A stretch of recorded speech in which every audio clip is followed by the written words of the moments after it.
Hey, welcome everybody. We are live. We're here today with Sus Edwards. How you doing? Doing great, man. Just so pumped for the draft to get here and then the post-draft rush of all the major contests opening. It's like Yeah. finally happening. Yeah, so we could get into that, but there's I think I'm gonna take a full different approach than I did last year. But we'll get into that more. Let's say hi to the chat. We got Mike Rob, we got Scott, we have Pepper Tony, we have Bayou in here just spamming the chat. We thank you for being here. Like he mispronounced some things or misspelled some things, all that stuff. I got a poll out there, as I said, to the trolls and the haters, because it's where does Jeremiah Love go? Um, and like a lot of people think it's going to be the Giants. I don't know. It could happen. I could be fully wrong on it. I feel pretty confident that it's not going to happen. Uh, saw who in the Badlands chat last night. Yeah, I was there. Like it's a good show. And what's up, Hartman? Love to the Giants, says Zero. Yeah, but smash that like, says Bayou. And by the way, Absolutely. we will get more into everything after the intro. Hey, we're grinding through the torment. High volume, no management. Taming souls in descent. Grinding drafts through the abyss, no rest in our veins. Feel striking like lightning, flooding endless pains from late season voids. He's dropping all the flames. Bestball Degens unite, shattering the chains. Old school RB stacking fury, derailing trendy trains. Who is commanding the storm etched in our brains? Who? Hey, thunder in the names, claiming all the kills. Flames, names, games. Degen wrath of fuse, stone age torment remains. Bestball eternal, in remains infernal domain. Pterodactyl pigs screaming, Cayman chaos reigns. Fossil fury fuels the fire, drafted through the veins. Oh, welcome, Mike Rob, for who for prison. He didn't like my mock draft yesterday because it was bad for his bags. He didn't like me popping in 2 hours early into the fan speak thing. I popped in early just to say, "What's up, fam? I'm here early just to ruin Mike Rob's day or something." Like it's just good to be the first one. Did he But have a anyway, first comment streak going? he always tries, like he always jumps in early and says something. I just did it as soon as it posted, just because I Love it. could. Yeah, just to add chaos to the fire. Of So course. how have you been doing? Pretty pretty good, man. I'm just it's all a whirlwind with all this draft news going on. I can't keep up with who's who and what's what, and it seems like none of the experts who I can usually rely on have like the true grasp Yeah, on the info. It feels like a weird year in that regard. yeah. So like, I had a really interesting thought a little while ago, and I said it in the FanSpeak Discord or in the chat, but Pickens is like going to have to play on the franchise tag. They're not going to work with him. That came out just today, right? We all know that Pickens could possibly just sit out, right? That feels like something George Pickens would do. Mhm. What if we do get a draft day trade, but it's not AJ Brown, it's George Pickens to New England? That would be something, man, because Pickens is like younger, right? He's got a little bit more tread it, on the tires. it, yeah, Pickens would be the better. Like if you could just trade for one, why not? Why not Pickens?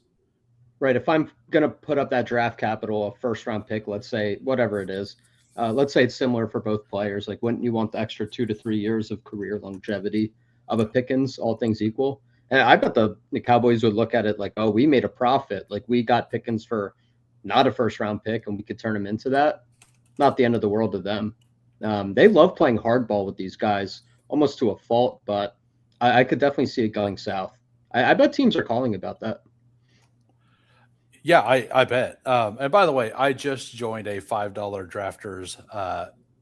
We need four.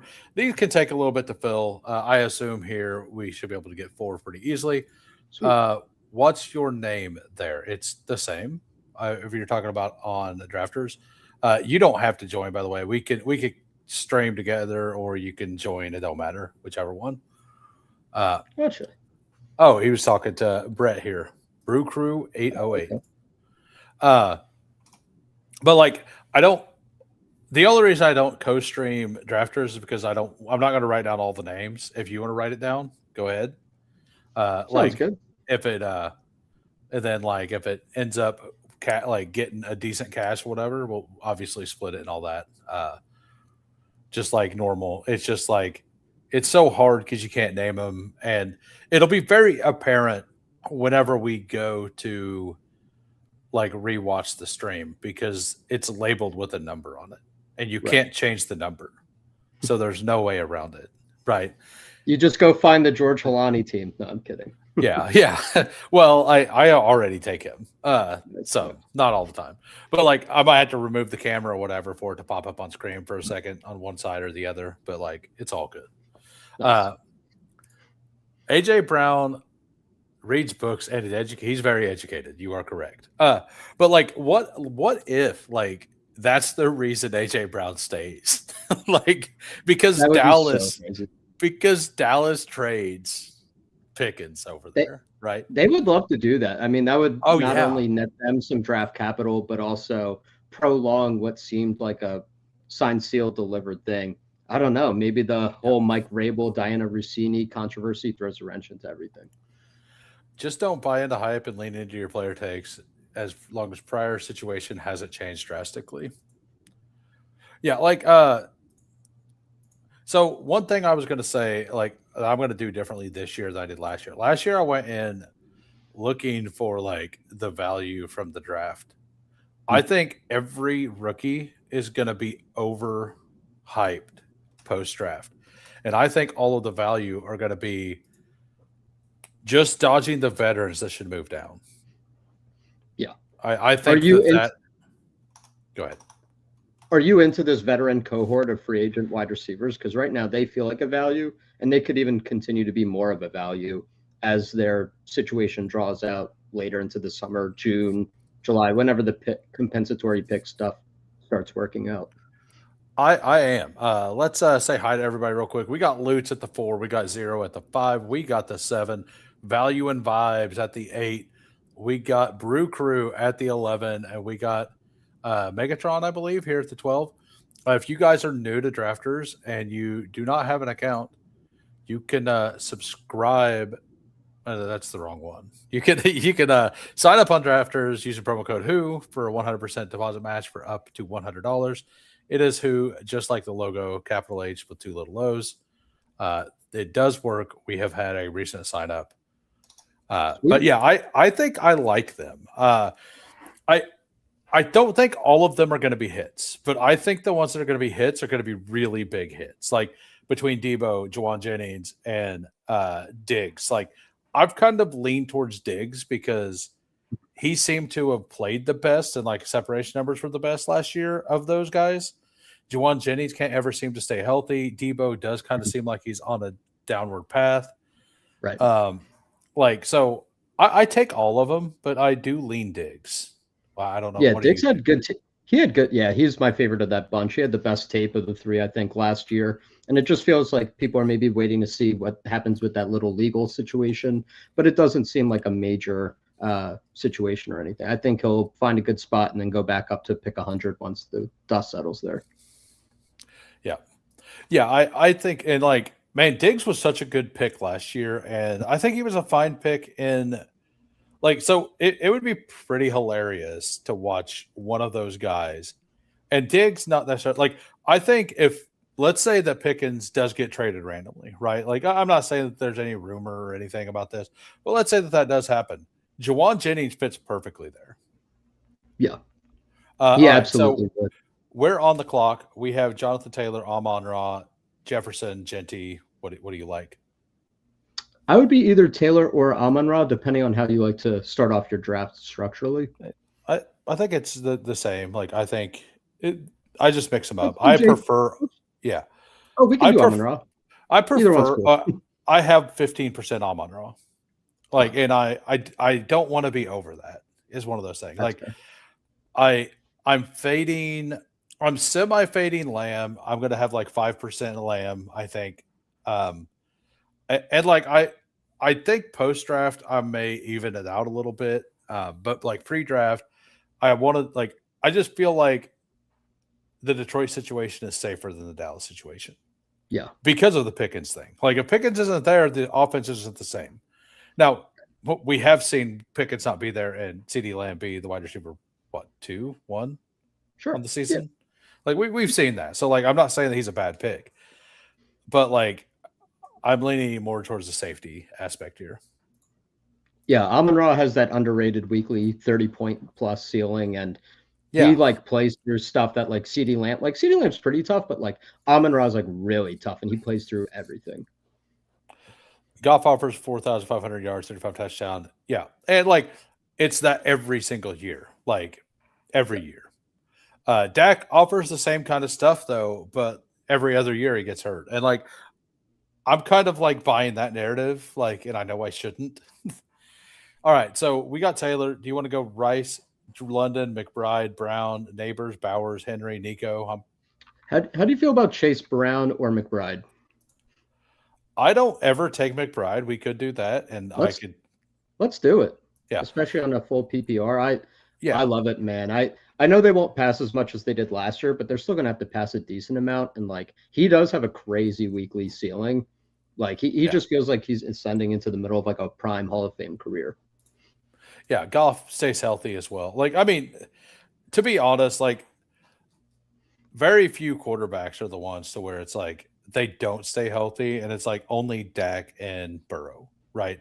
Like, and to some extent, it's luck whenever it comes to quarterbacks getting hurt more than anything. Like Jaden Daniels, not necessarily, but like or like Lamar, like he's been hurt a couple times, but that's because he's out there more without the body style of Josh Allen. But yeah, back to McBride. Like I'm purely Brock Bowers over McBride, but I think that both of these players post draft need to be in the third round. Like I just think that with the landscape of how good the tight ends are from like the round 9-10 tight ends are insane. We're with like Pitts and Kraft and all those guys, which we'll get to Pitts conversation in a minute. But like, though they're just such good values, they offer like semi close to the same upside. It's just not the consistency that you have. And then like the round around like Goddard, Kelsey, and all those guys, like they're what 70% of these guys. And you get them like that's not like you look at the wide receivers and running backs down in that range, and it's not 60 to 70% of the guys you're taking up here, right? No, for sure. You start getting into the Jawan Johnson range, and he's like in the Dalton Schultz range, and they're like dusting the receivers around them in terms of yards, like 700-800 plus yards. Gets crazy. And like I don't want zero McBride, so I'm fine taking him here and there. Like I think this is like my third. All right, so we got Jacobs, we have Josh Allen, we have Garrett Wilson. I kind of avoid Josh Allen on this site. I do as well, ideally. Kyron, Brees Hall, McMillan. I would be either Kyron or Jacobs if you have a lean on either of those guys. Which one do you want? I would be Jacobs. I'd be a Jacobs guy. Because he can fell a little bit. Yeah, nice little unique for what that's worth, but also like I just think back to 2024 when he was last healthy and he was like sun running touchdowns. But like it's a good offense. They might be a little more aggressive this year, and he can just really be a guy to carry you. And, you know, if we pound receiver from here, you feel pretty good about these two. Yeah, and like as they're saying in the chat, like Loveland has a chance to finish tight end one, and that's true. Like I'm pretty bullish on him.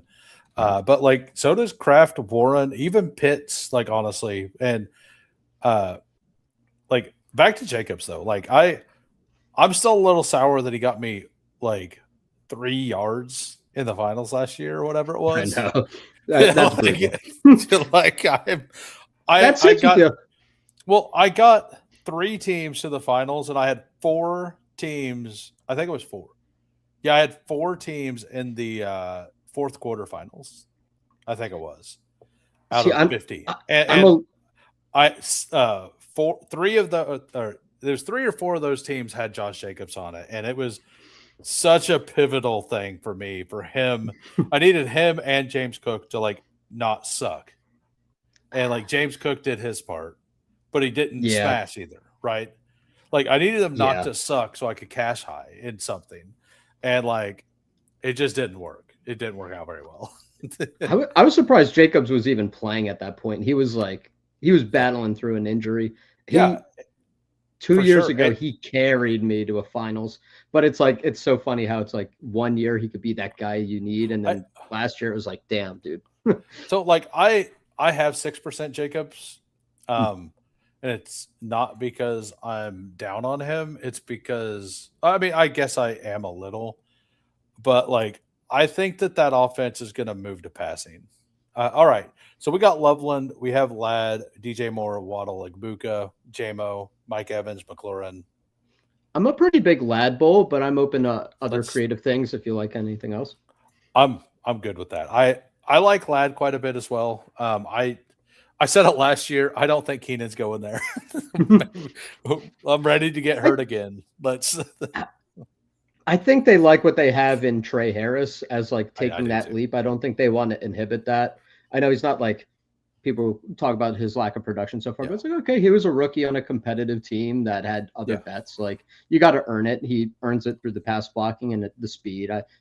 So I think they've got their three, and KLS could maybe mix in two. I actually have taken a little bit of KLS in the 20 round formats. Like I think I've taken him like twice, but I like Herbert a lot. I like the offense a lot. Like 160-yard touchdown whenever you have to start 3 receivers is enough to start for you. Yeah.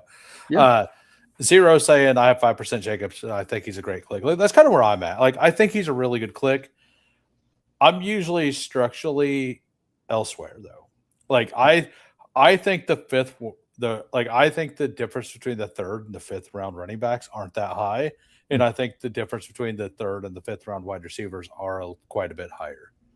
That's interesting. I feel it's a little flipped, but I think some of the running backs, I know you might like his names, I'm a little more worried about like, this year, like the Scatabo and the stuff like that. Yeah, like Swift is like the other one. Like I really like Swift. I do like Swift. Yeah, he is great. Yeah, He could be like- the scouting key for that build. Yeah, and like I really like him, and then like it gets me into some Judkins as well. Mhm. And I think Judkins is a pretty fine click as well. Like I don't want to be underweight on him. I think that Tootin, like, where are you at on Bashaw Tootin? Like, especially now that the rumor is that they're going to trade up for Jadarian Price. I was slamming him in the 70s and 80s because I was like, ETN is gone, so I'm at least going to get CLV and a better price on this bet. Yeah. At this point, I'm waiting till the draft concludes because I'm like, I'm not gaining any CLV. If they don't take anyone, where's the max he's going to go? Like the high 40s? Like I am just not doing that.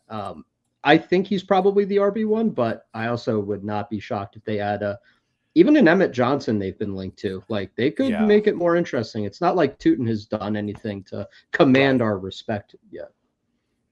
All right, so we're about on the clock. We got Lamar, Adams, Rome, Watson. I love these three running or wide receivers here. I agree. I was going to say Adams or Adunze. Which one do you prefer? I would be an Adams guy. Yeah, personally. I think so too. I think especially since we have the elite tight end already. Like, let's get the guaranteed floor guy here, and we can shoot for upside later, right? Like, let's say that he doesn't get the 12 touchdowns or whatever he got last year. I think he had like 14 and missed a month. It was crazy. Yeah, it was like almost won a game.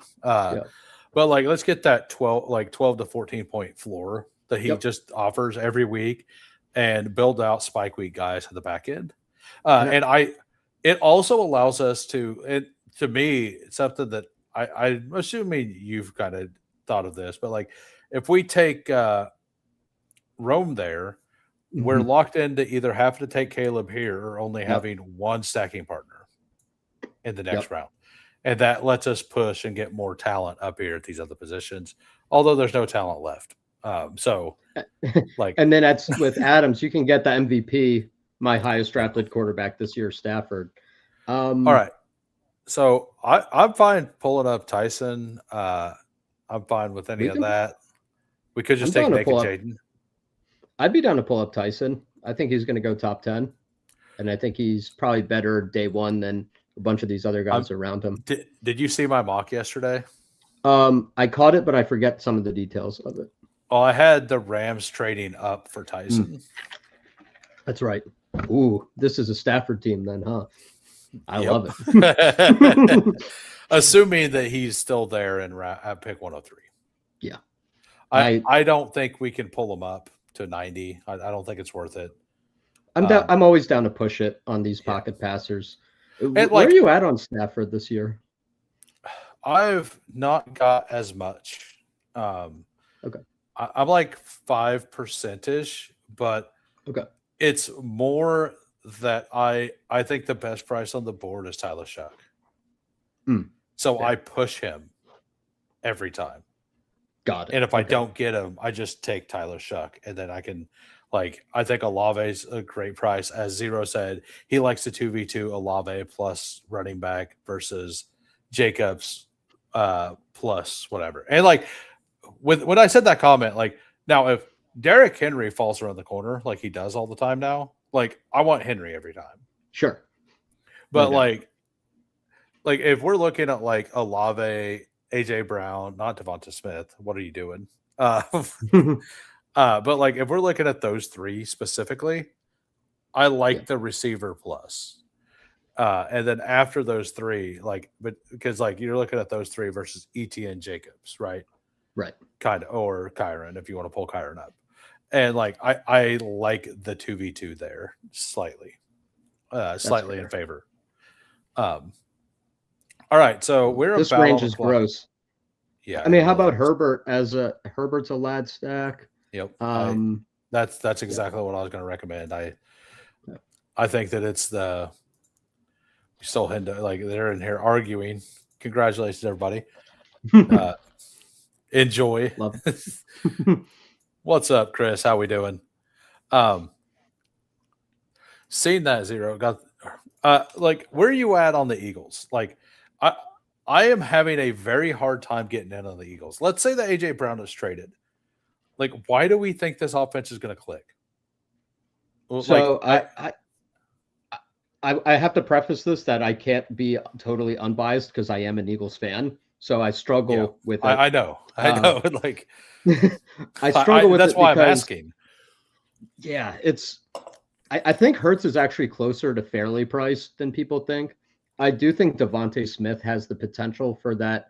Obviously, a JSN leap would be kind of ridiculous, but that maybe leap into the 1,300 yard. I mean, what AJ Brown had been doing before 2025, 1,400 yards, as just a pure consolidation play.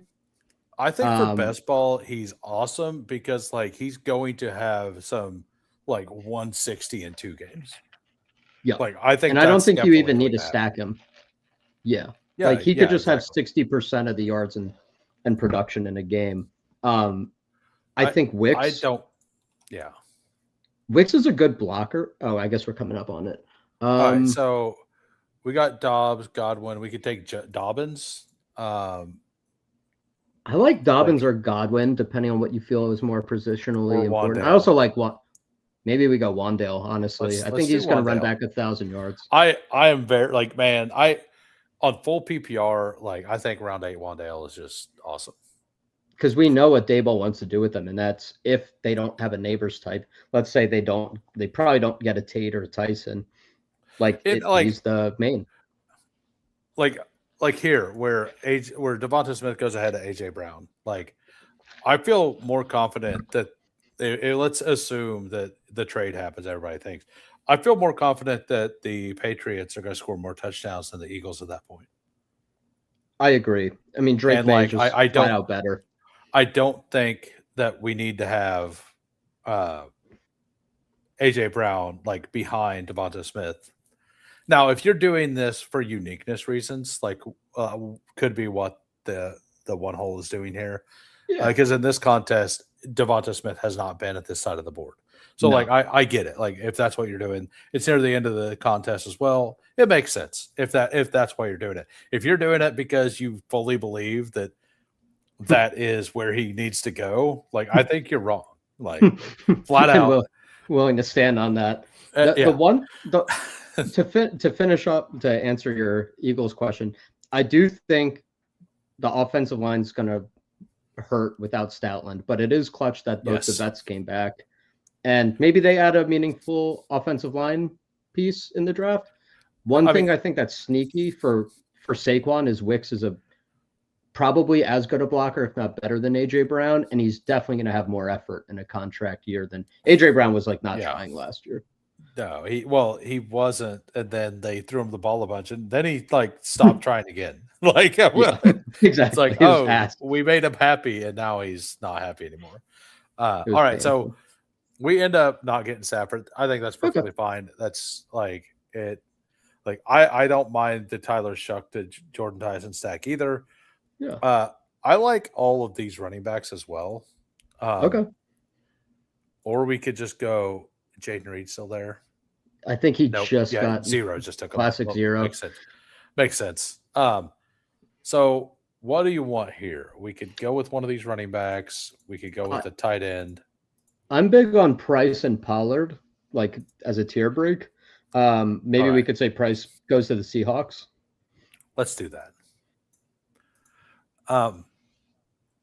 So back to the Eagles. Like you said, you think Jalen Hurts is like properly priced. Yeah. Peppertoni disagrees. Like I think that like nobody on Eagles was happy. Only difference is the team is able to put out hit pieces against the players. I don't know. I think that Devonta Smith, so he had a 39% target share when AJ Brown wasn't in the game. I seen that the other day. That's crazy. It's crazy. I've been to a couple of those games. I remember the Bucs playoff game. Yeah. And I loved Devonta Smith is one of my favorite film studies from college ever. Yeah. Man, he was so good. A true Heisman. Yeah, a true Heisman that actually worked out. And he was small. He was one of the very first really small receivers to work. Deshaun Jackson worked, and then nobody else until kind of him, right? To that degree. Yep. And shocker, they're both Eagles, right? Yeah. So we could do. We're about on the clock. Menungai, Corum, Pollard may all still come back. If that happens, I think we just push, right? Push quarterback. Yeah. That's cool. I don't know how you feel about Gadsden as a stacking piece on the McBride team, but he showed a crazy ceiling last year. I would maybe he gets pushed here. But I would be Pollard if you want to build out let's do that. A Titans thing. Yeah, let's do that. This team will bet that Arizona is the worst ran franchise by ownership in the entire league. Jeremiah Love, a lot of long runs to the 5, and then McBride punches it in. Overweight Hurts. I took a whole bunch of Hurts when he was going at the 7-8 turn or the 6-7 turn. And then he didn't really spike up. And I started thinking about it, and Stoutland leaving Hurts. We don't know about their new offensive coordinator. I think he'll be fine, but we don't know. The sticking point for me is that the offensive line coach that they brought in is a guy who was on the Vikings whose offensive line underperformed to a massive degree last year. Yeah. So that's my biggest question is that. As much of a deterrent, I think the cons are that, and losing AJ Brown, you can't replace him. Even if he doesn't try, he's better than whoever you had. The problem was Kevin Petula was the worst offensive coordinator I've experienced in my life as an Eagles fan. So predictable that Chauncey Gardner-Johnson, the opponents on other teams were we knew what they were going to call. I'm once you get that, it's the whole team stinks. Yeah. So that's why I'm okay, I think Devontae can consolidate in a crazy way. Saquon is just a workhorse running back, but does that mean Jalen Hurts has to crush?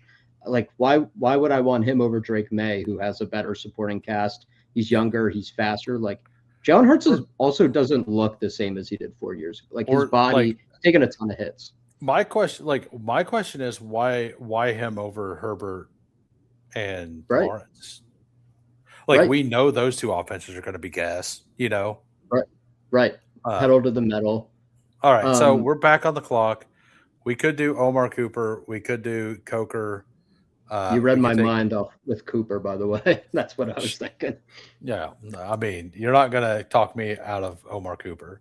All right, so coming back around, if Daniel Jones is there, we could try to stack him with the running back if you want. I think I'm fine just like pulling up Cam Ward at this point.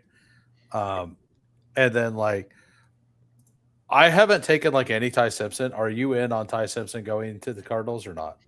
I'm in on him going there, but he's such a raw prospect that He I'm not is. sure how many games he starts. Okay. So I want to address this. If you're saying that because you think that Jeremiah Love's going there, I think Jeremiah Love going there is the best possible situation for Pollard because I think he gets moved. This draft class is not good at running back. He's got a tradable contract. They don't really lose anything. It's like $7 million a year for 2 years. He's cuttable after this year. I think a team could spend a 5th or 6th rounder that like the Commanders or the Seahawks, whichever one doesn't get priced. Like I think that those or even like Minnesota, Right. like any of those teams could pitch a late pick to the Titans, and put the You put Titans him in are the JCM role, you know? yeah, exactly. Like I think that that's the most likely outcome is if the Titans take Love, that Pollard ends up on Washington. That's how I've been playing it. And I don't know if he and this guy had the best relationship. I can't really comment on it, but Brian Callahan, his former head coach, who was with the staff that brought him into Tennessee, is now with the Giants. I mean, maybe they bring him in as the one to punch with Scatterbo. There's like a lot of places Pollard could go and be the one. He's still pretty decent. I mean, the most fun, like, and I mean, I'll admit it, I'm a Scatterbro. Like, we all know this. I don't hide it. But like Fair. the most fun thing is like to reunite Jordan Tyson and Scatterbo. That would be sick.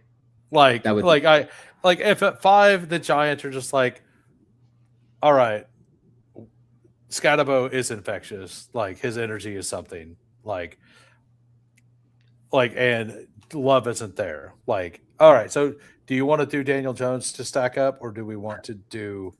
I would be a Ward guy. I think he's got the higher ceiling. I love the Dayball fit, and we got the correlation to his wide receiver one going.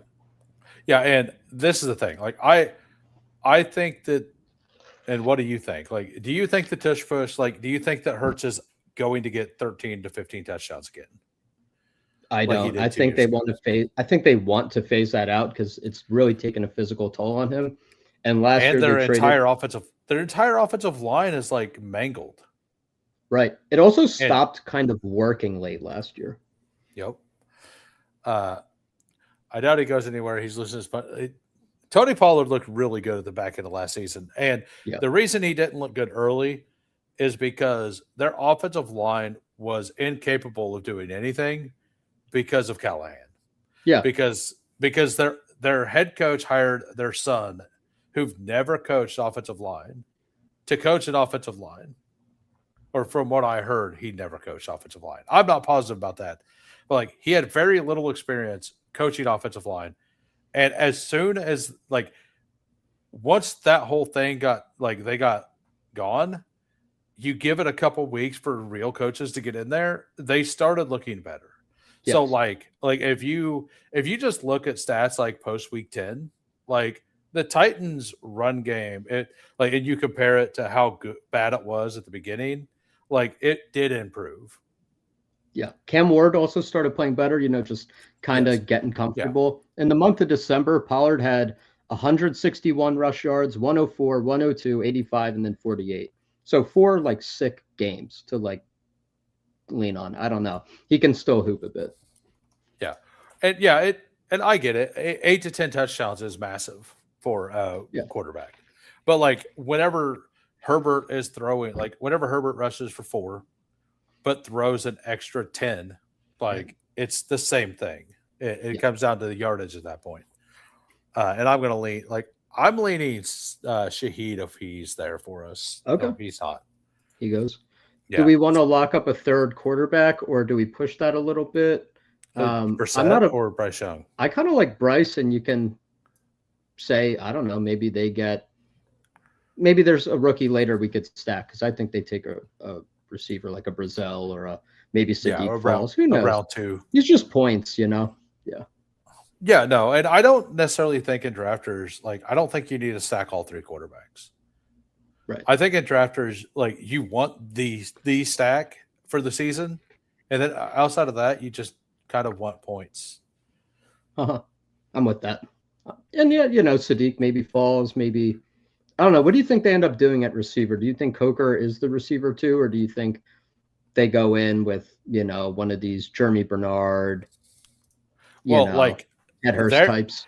They've been reasonably vocal about wide receiver is not out at round 1. Hmm. I kind of think that if the board falls wrong for them, the Omar Cooper goes there. Ooh, we got it stacked. Come on now. I've seen I think that Cooper's gone by then, but I think if Thieleman's gone, Sadiq is gone for some reason, or I think that they would go wide receiver, whatever receiver they like, whether it's Cooper, whether it's Concepcion, whether it's Denzel Boston. I think they would want a Concepcion or a Cooper more so than the other one. I think that those will be options before Sadiq, personally. Yep. They've spent capital at wide receiver. They want that position to be strong. 100%. And is there anything you like here at receiver? I'm fine with Judy or the Travis Hunter swing. I don't take much Coleman, but we could do that. I'm down for the defensive back if you want. Who pretty damn good player in my estimation.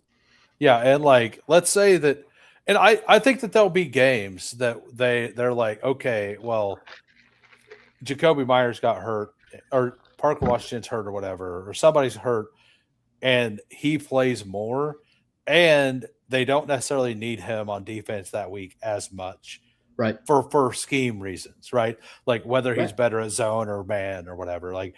I think he's better at man. I can't remember. I think it's man that he's better at.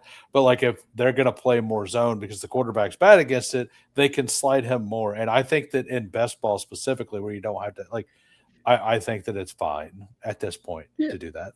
Yeah, it's more than baked in. And last year, Brian Thomas. You want to talk about another potential draft day trade? I think it's unlikely, but I think it's in the realm of possibility that a BTJ could get dealt if someone comes with the right offer. He dealt with multiple injuries last year. Parker Washington dealt with multiple injuries.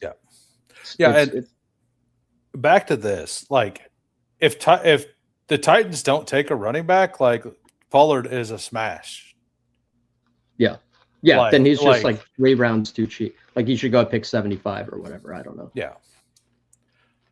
Faded Zamir White because he posted gym photos. So we didn't end up talking about Kyle Pitts. What do you think about the Kyle Pitts stuff?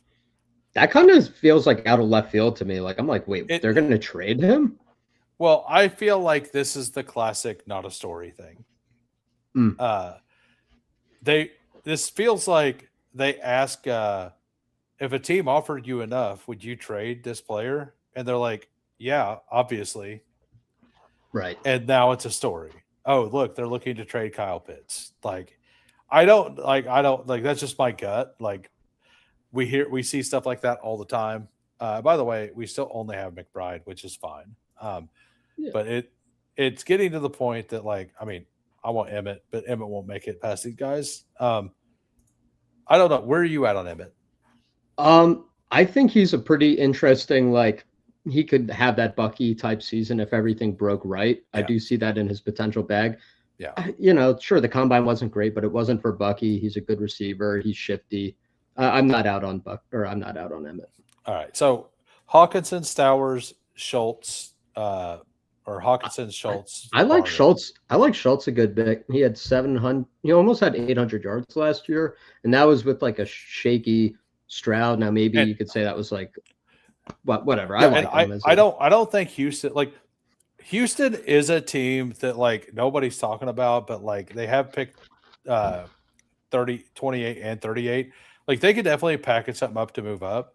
But if they sit there, I could see them being a team that moves back from 38 and then takes Stowers in the middle of the second. For sure. Like, That's definitely I, live. I could see them doing something like that, but like that feels a lot less likely than the Vikings to just sit there and take Sadiq. You Right. know, 100%. that's a parlay to get there, right? And just like watching the games last year, I thought Hawkinson looked, now maybe he was still just getting over the injury stuff, but he looked bad to me. Like he just didn't move like he used to. Like it kind of scares me a little. Cam Ward got sacked 55 times, and they're going to take a running back. Yeah, Cam, we can look up PFF data later on it, but like they kind of grade, and like I get it, it's not perfect data, but like they grade. I'm looking it up right now. They grade how likely sacks are. Like, was it more the quarterback that caused it by running out, like running past the tackles, which a lot of Drake May sacks were that way. Like Drake May was near the top of the league and getting sacked too. But like for Drake May, a lot of it was caused by him. And like I think Cam Ward is doing that quite a bit last year, but both of these guys are younger players who should learn. And exactly. You kind of shake that out of your game as you just experience more. Yeah. May number 1 was 68. Yeah, I knew May was up there. And like I believe like over half of those were like credited to him just running into it. All right. I'd be fine just doing that. Like we could go with any of these guys. How do you feel about Vidal or Jordan James? Which one do you want? Let's go Vidal as a little stack. And it's hard for me to say that as a Keaton guy, but I just want all three of these guys. I'm buying all the Chargers backs. So like on drafters, I'm going to full fade Keaton. Gotcha.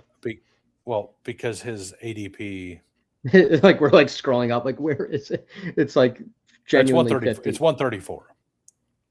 See, like I think he should probably be like 150, but I think Vidal should be like 155. You know, like I don't know. Who knows? That's kind of like I think Vidal and Keaton should be close. Like, but like the fact that I got to pay, and I get it, we're in the dollar range, but like I'm gonna just take more Vidal and get like 5% Keaton probably.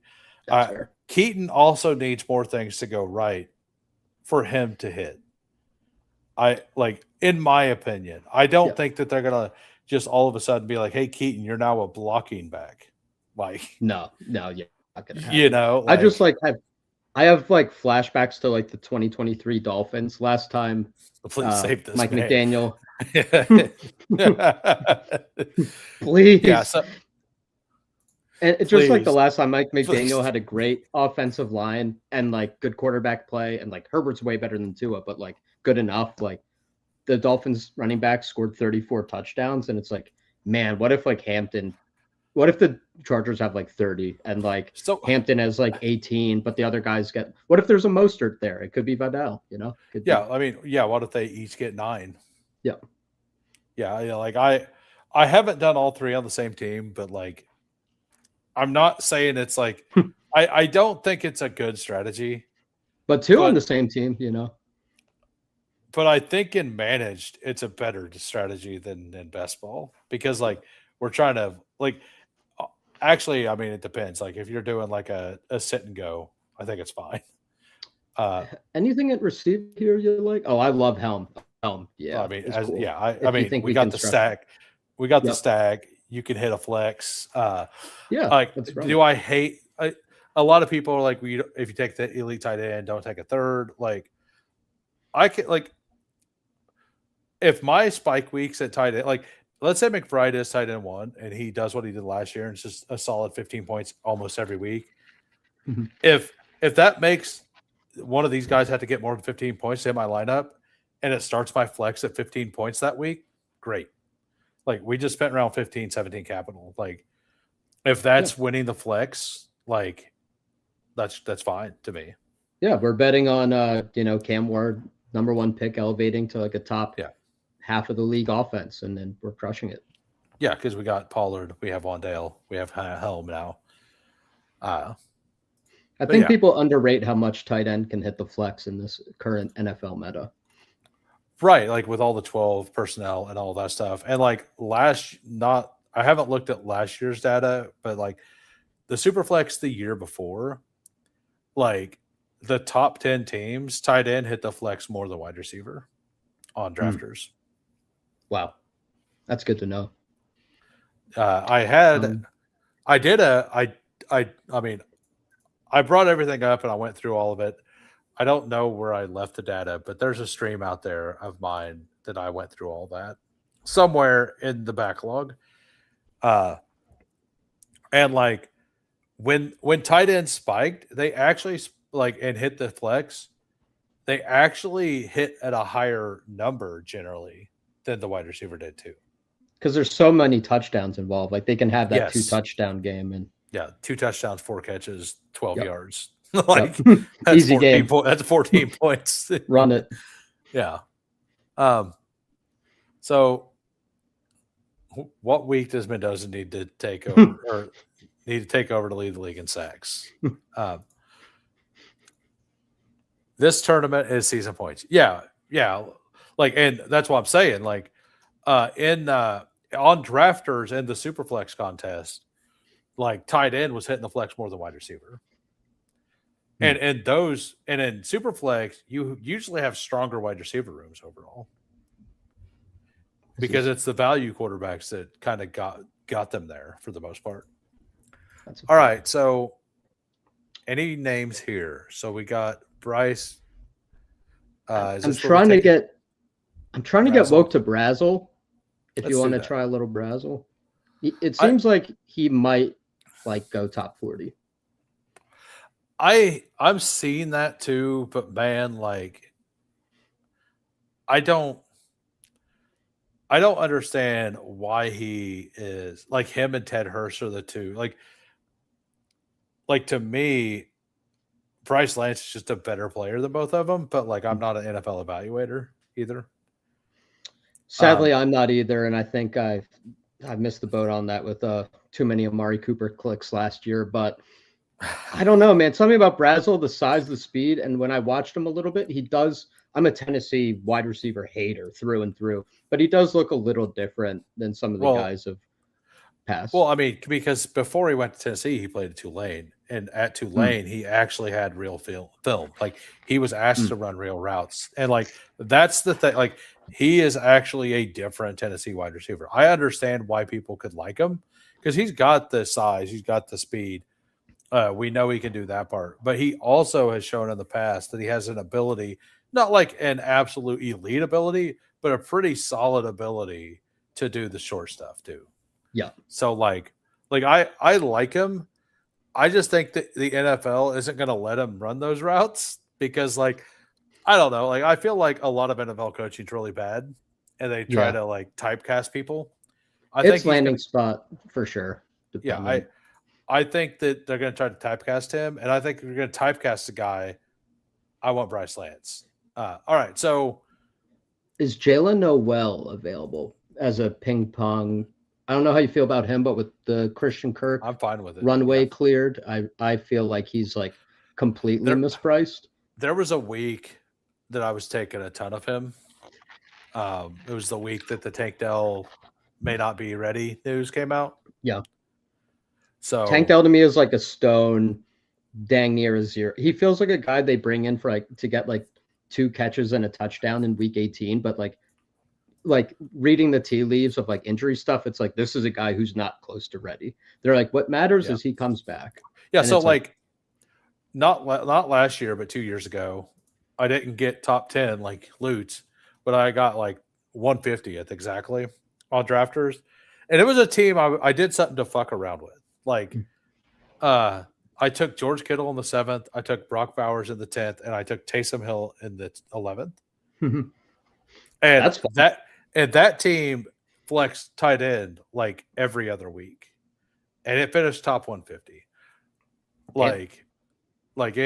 It was crazy. Like, and I think that if the tight end market is just mispriced, you attack the tight end market for flex to some degree. Yep. Like I'm not saying with every team, but I think that like it is a strategy that can work because all you're looking for is the most points. And like I will say there was a week that Taysom Hill and Brock Bowers put up 78 points between the two of them. It was a 40-point and a 38-point game or something at tight end.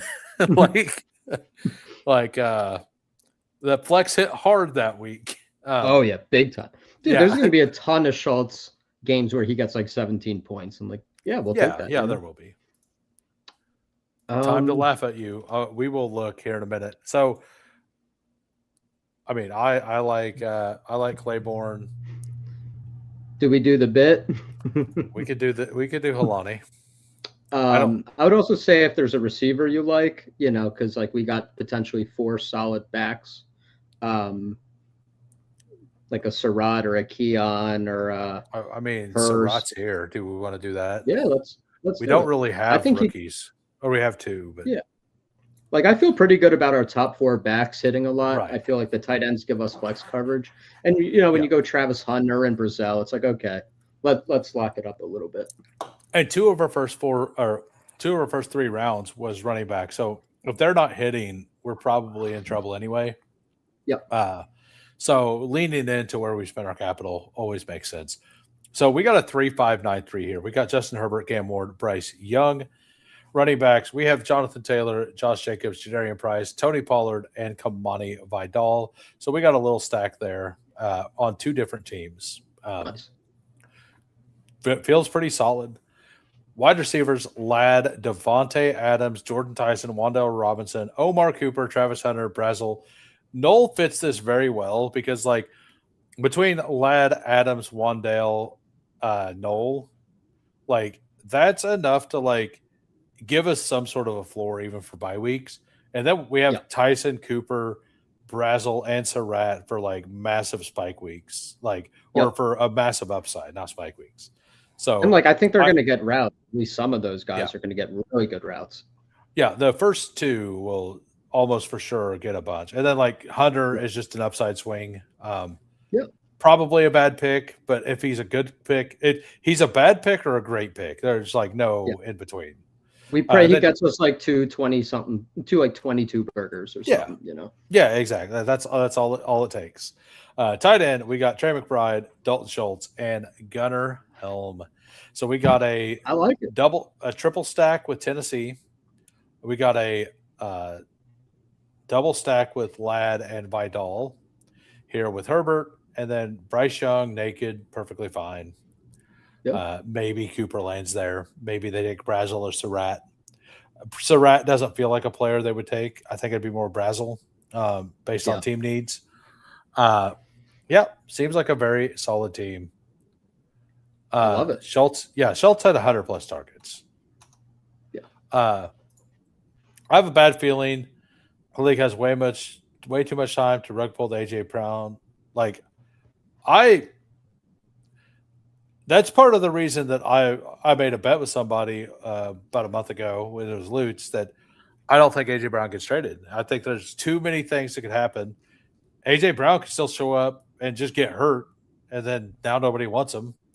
Anything could happen there. Like George Pickens could get traded to ruin the whole thing. Like a random team, a team could just trade for a different wide receiver. Like all kinds of things could happen between now and then to like rug pull this supposed deal. I got like the second I heard like an Adam Schefter like Freudian slip where he said AJ Brown's a Patriot earlier this month, and I'm like, it's happening. Yeah. But like I can't have that much certainty, but like I think it's like way, but it's not like, a lot. Yeah. It's like 85% probably, like if not higher. Like it's not like 100%. You said, like a Pickens, like you said, things develop in the league. I mean, things develop fast. Yeah. If Pickens comes out tomorrow and says, because draft day would be the day to do it, be like, hey, I'm not going to play on this.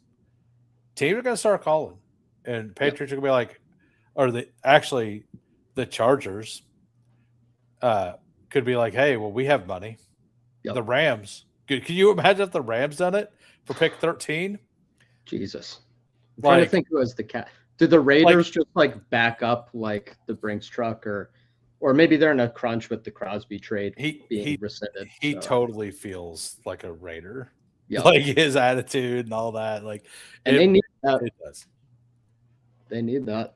Yeah, it's a handshake deal. The handshakes are broken all the time. Yeah, exactly. And like I just like, man, like actually I hadn't even thought about that, but like what if the Rams are just like they couldn't do it because like they'd have to sign him to the contract, and Puka still needs a contract. So like they need to trade up for the rookie, so they're under the cheap contract. So like, but it would be fun. It would be a lot of fun. All right, I think it would need. Go ahead. I think Devontae would have to go back in that situation. Well, he's been floated in some of these trades. Yeah. All this and everybody has been out on Lamb the entire time. Disc. Yeah. Coolers has been kind of, I think, Lamb. Like, I don't understand the hate. So has Pepper Tony. But like, I'm more in on all the players around him. It's the same thing with Derrick Henry from last year. I'm more in on all the players around him than out on that player. Sure. Like, I want more Genty. I want more Kenneth Walker.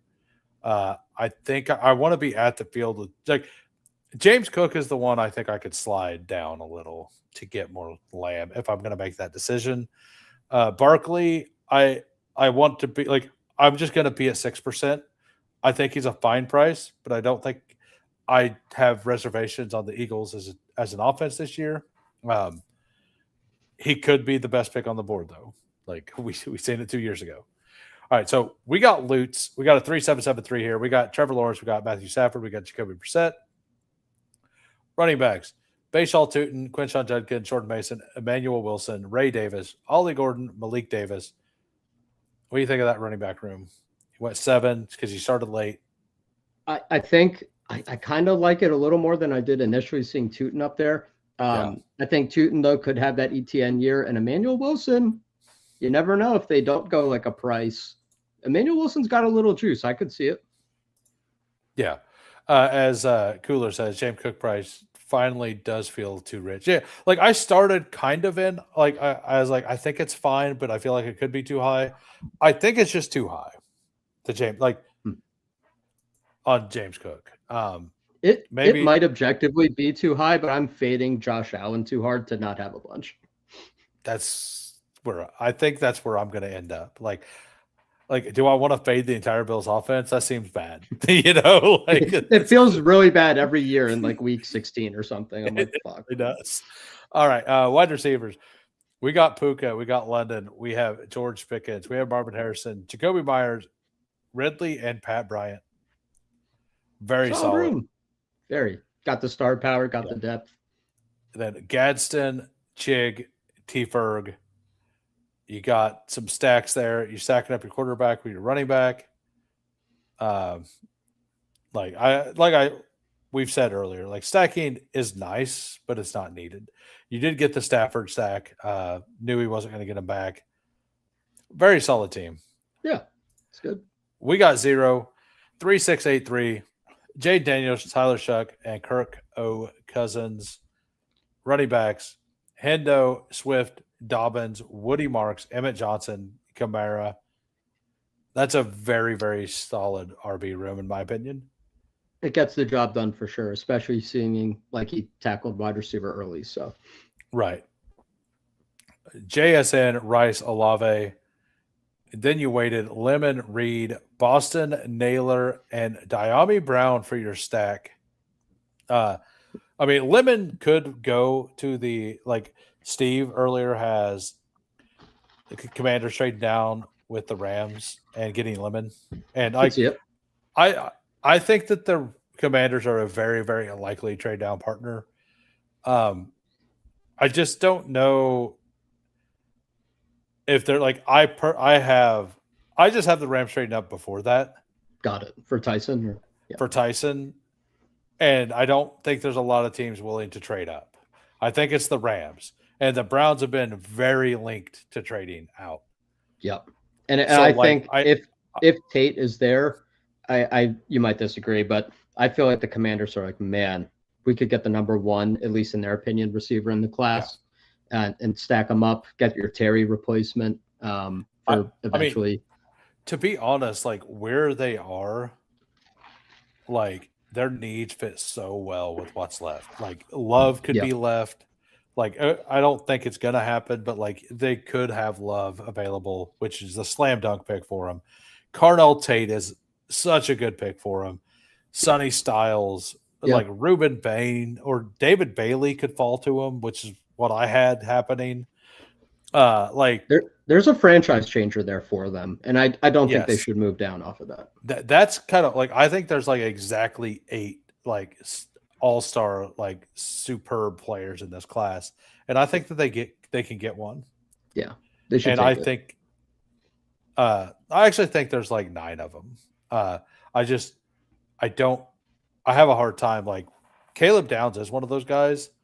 I just don't know if the team's going to actually pull that trigger. All right, so then you got Dallas Goedert, Juwan Johnson, and Michael Mayer. Very solid team. Love it. Megatron over here, 3683. Lamar Jackson, Dak Prescott, Jordan Love. Running backs, Kay Walker, Kyron Williams, Rico, Dylan Sampson, DeMarcado. Handcuffing the KC running back room. Eli Heidenreich. What's his deal, Eli Heidenreich? I've heard that he's not in the underdog player pool, but that's about all I know about him. Like, what's his deal? We'll get to him in a minute. I think he's a fun player. CeeDee Lamb, Zay Flowers, Christian Watson, Matthew Golden, Adonai Mitchell, Ryan Flournoy, Troy Horton, and Rashad Bateman. Tight end, Jake Ferg, Travis Kelce, and Kenyon Sadiq. Very solid team. So Heidenreich, and I do see you, Brew Crew. We'll get to you, and we'll get to value and vibes as well. So Heidenreich, he's a player from Navy, and he's a running back, but he is basically just a receiver. And like he catches everything. Like I think he has like shorter arms than most, but like how smooth he is at catching the ball, like there's like shades of CMC in it. Like, but how's the athleticism? It's fine. I mean, let's just go look up.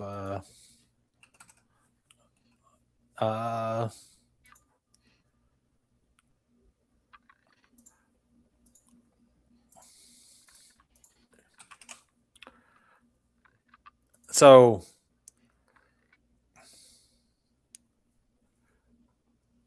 he had this is his profile from last year. He had 79 targets, 51 receptions. His yards per attempt was 6.5. He had 499 yards, but he was a Navy, right? So they run a weird offense. He's 206, 6 foot. But like nobody's playing him at wide. Like, they're all putting him at wide receiver, not a running back. So like that's how all the teams are evaluating him. So on draft, what's weird is DraftKings actually has it correct, where he's labeled as a wide receiver. They had this when they launched the player pool, which was wild because like that was like very few people knew about him at that point. Apparently somebody did. And on drafters where he's a running back, it feels thinner because you only need 2 running backs in the flex, and running backs generally hit at a higher number, right? Right. So like I think his like on DraftKings where he's a wide receiver, like I don't think he's a bad bet because like any 15-point game in full PPR can flex, right? Like it's fine. Yeah. But I think on DraftKings he's actually a really solid pick as a dart because he plays wide receiver over there. He's going to be a name that like the draft community and the dynasty community loves coming. Like he's going to be the guy who goes middle of round 2 that you hadn't heard of in every dynasty draft, right? Because he's going to be he's just a PPR scam guy. Yeah, I'll have to look into it. Yeah, if Belichick was in New England, he would break his back. Yeah, he would. He really would. Could he be the Joker for Sean Payton? He could be the Joker. Absolutely. It obviously wasn't RJ Harvey or Evan Ingram. We got a 2-6-9-3 here from Brew Crew. We got Joe Burrow, Baker Mayfield. Running backs, James Cook, Saquon Barkley, Brees Hall, Keaton Mitchell, Tajay Spears, Braylon Allen. That feels very solid. The two quarterbacks is fine. I talk myself into 3 every time on drafters the other day, assuming that you can get them later, whether your third one late. Wide receiver, we got T. Higgins, Parker Washington, DK Metcalf, Jawan Jennings, Tebow Samuel, Christian Kirk, Chamari DK, Jalen Tolbert, and Troy Franklin. You went a little deeper because you started with T and you didn't get another one until Parker Washington. Definitely thin, but you have a lot of capital here. Braylon kind of feels unneeded at this point, honestly, because you got James Cook, Barkley, Brees Hall. Like, that's a lot of capital. Stopping at 5 would have made sense, in my opinion. And, like, adding an extra body to this wide receiver room, like, because you don't have, like, a Parker Washington and T, like, they're going to give you decent weeks a lot, right? Yeah. Metcalf, fine, but, like, then you're looking pretty thin. Like, you just need intermittent spikes. Throwing another name in that would feel pretty good to me. Or you could have then Tucker Kraft, Kyle Pitts, and Mark Andrews. Like, that's a lot. Like, that's a really solid tight end room. And you're probably just going to flex tight end a lot, honestly, on this team. You're not going to flex wide receiver, but like 3 times all season probably.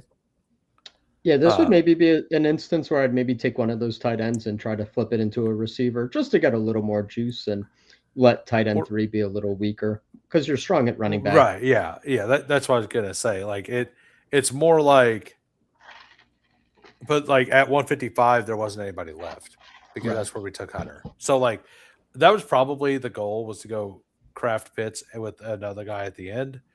And then, like, Andrews is just the most total points click at that point, and you just take him. Like, sometimes that's how the board falls. I think that the Braylon Allen pick should have just been an extra receiver is all. So it's week by week spike points.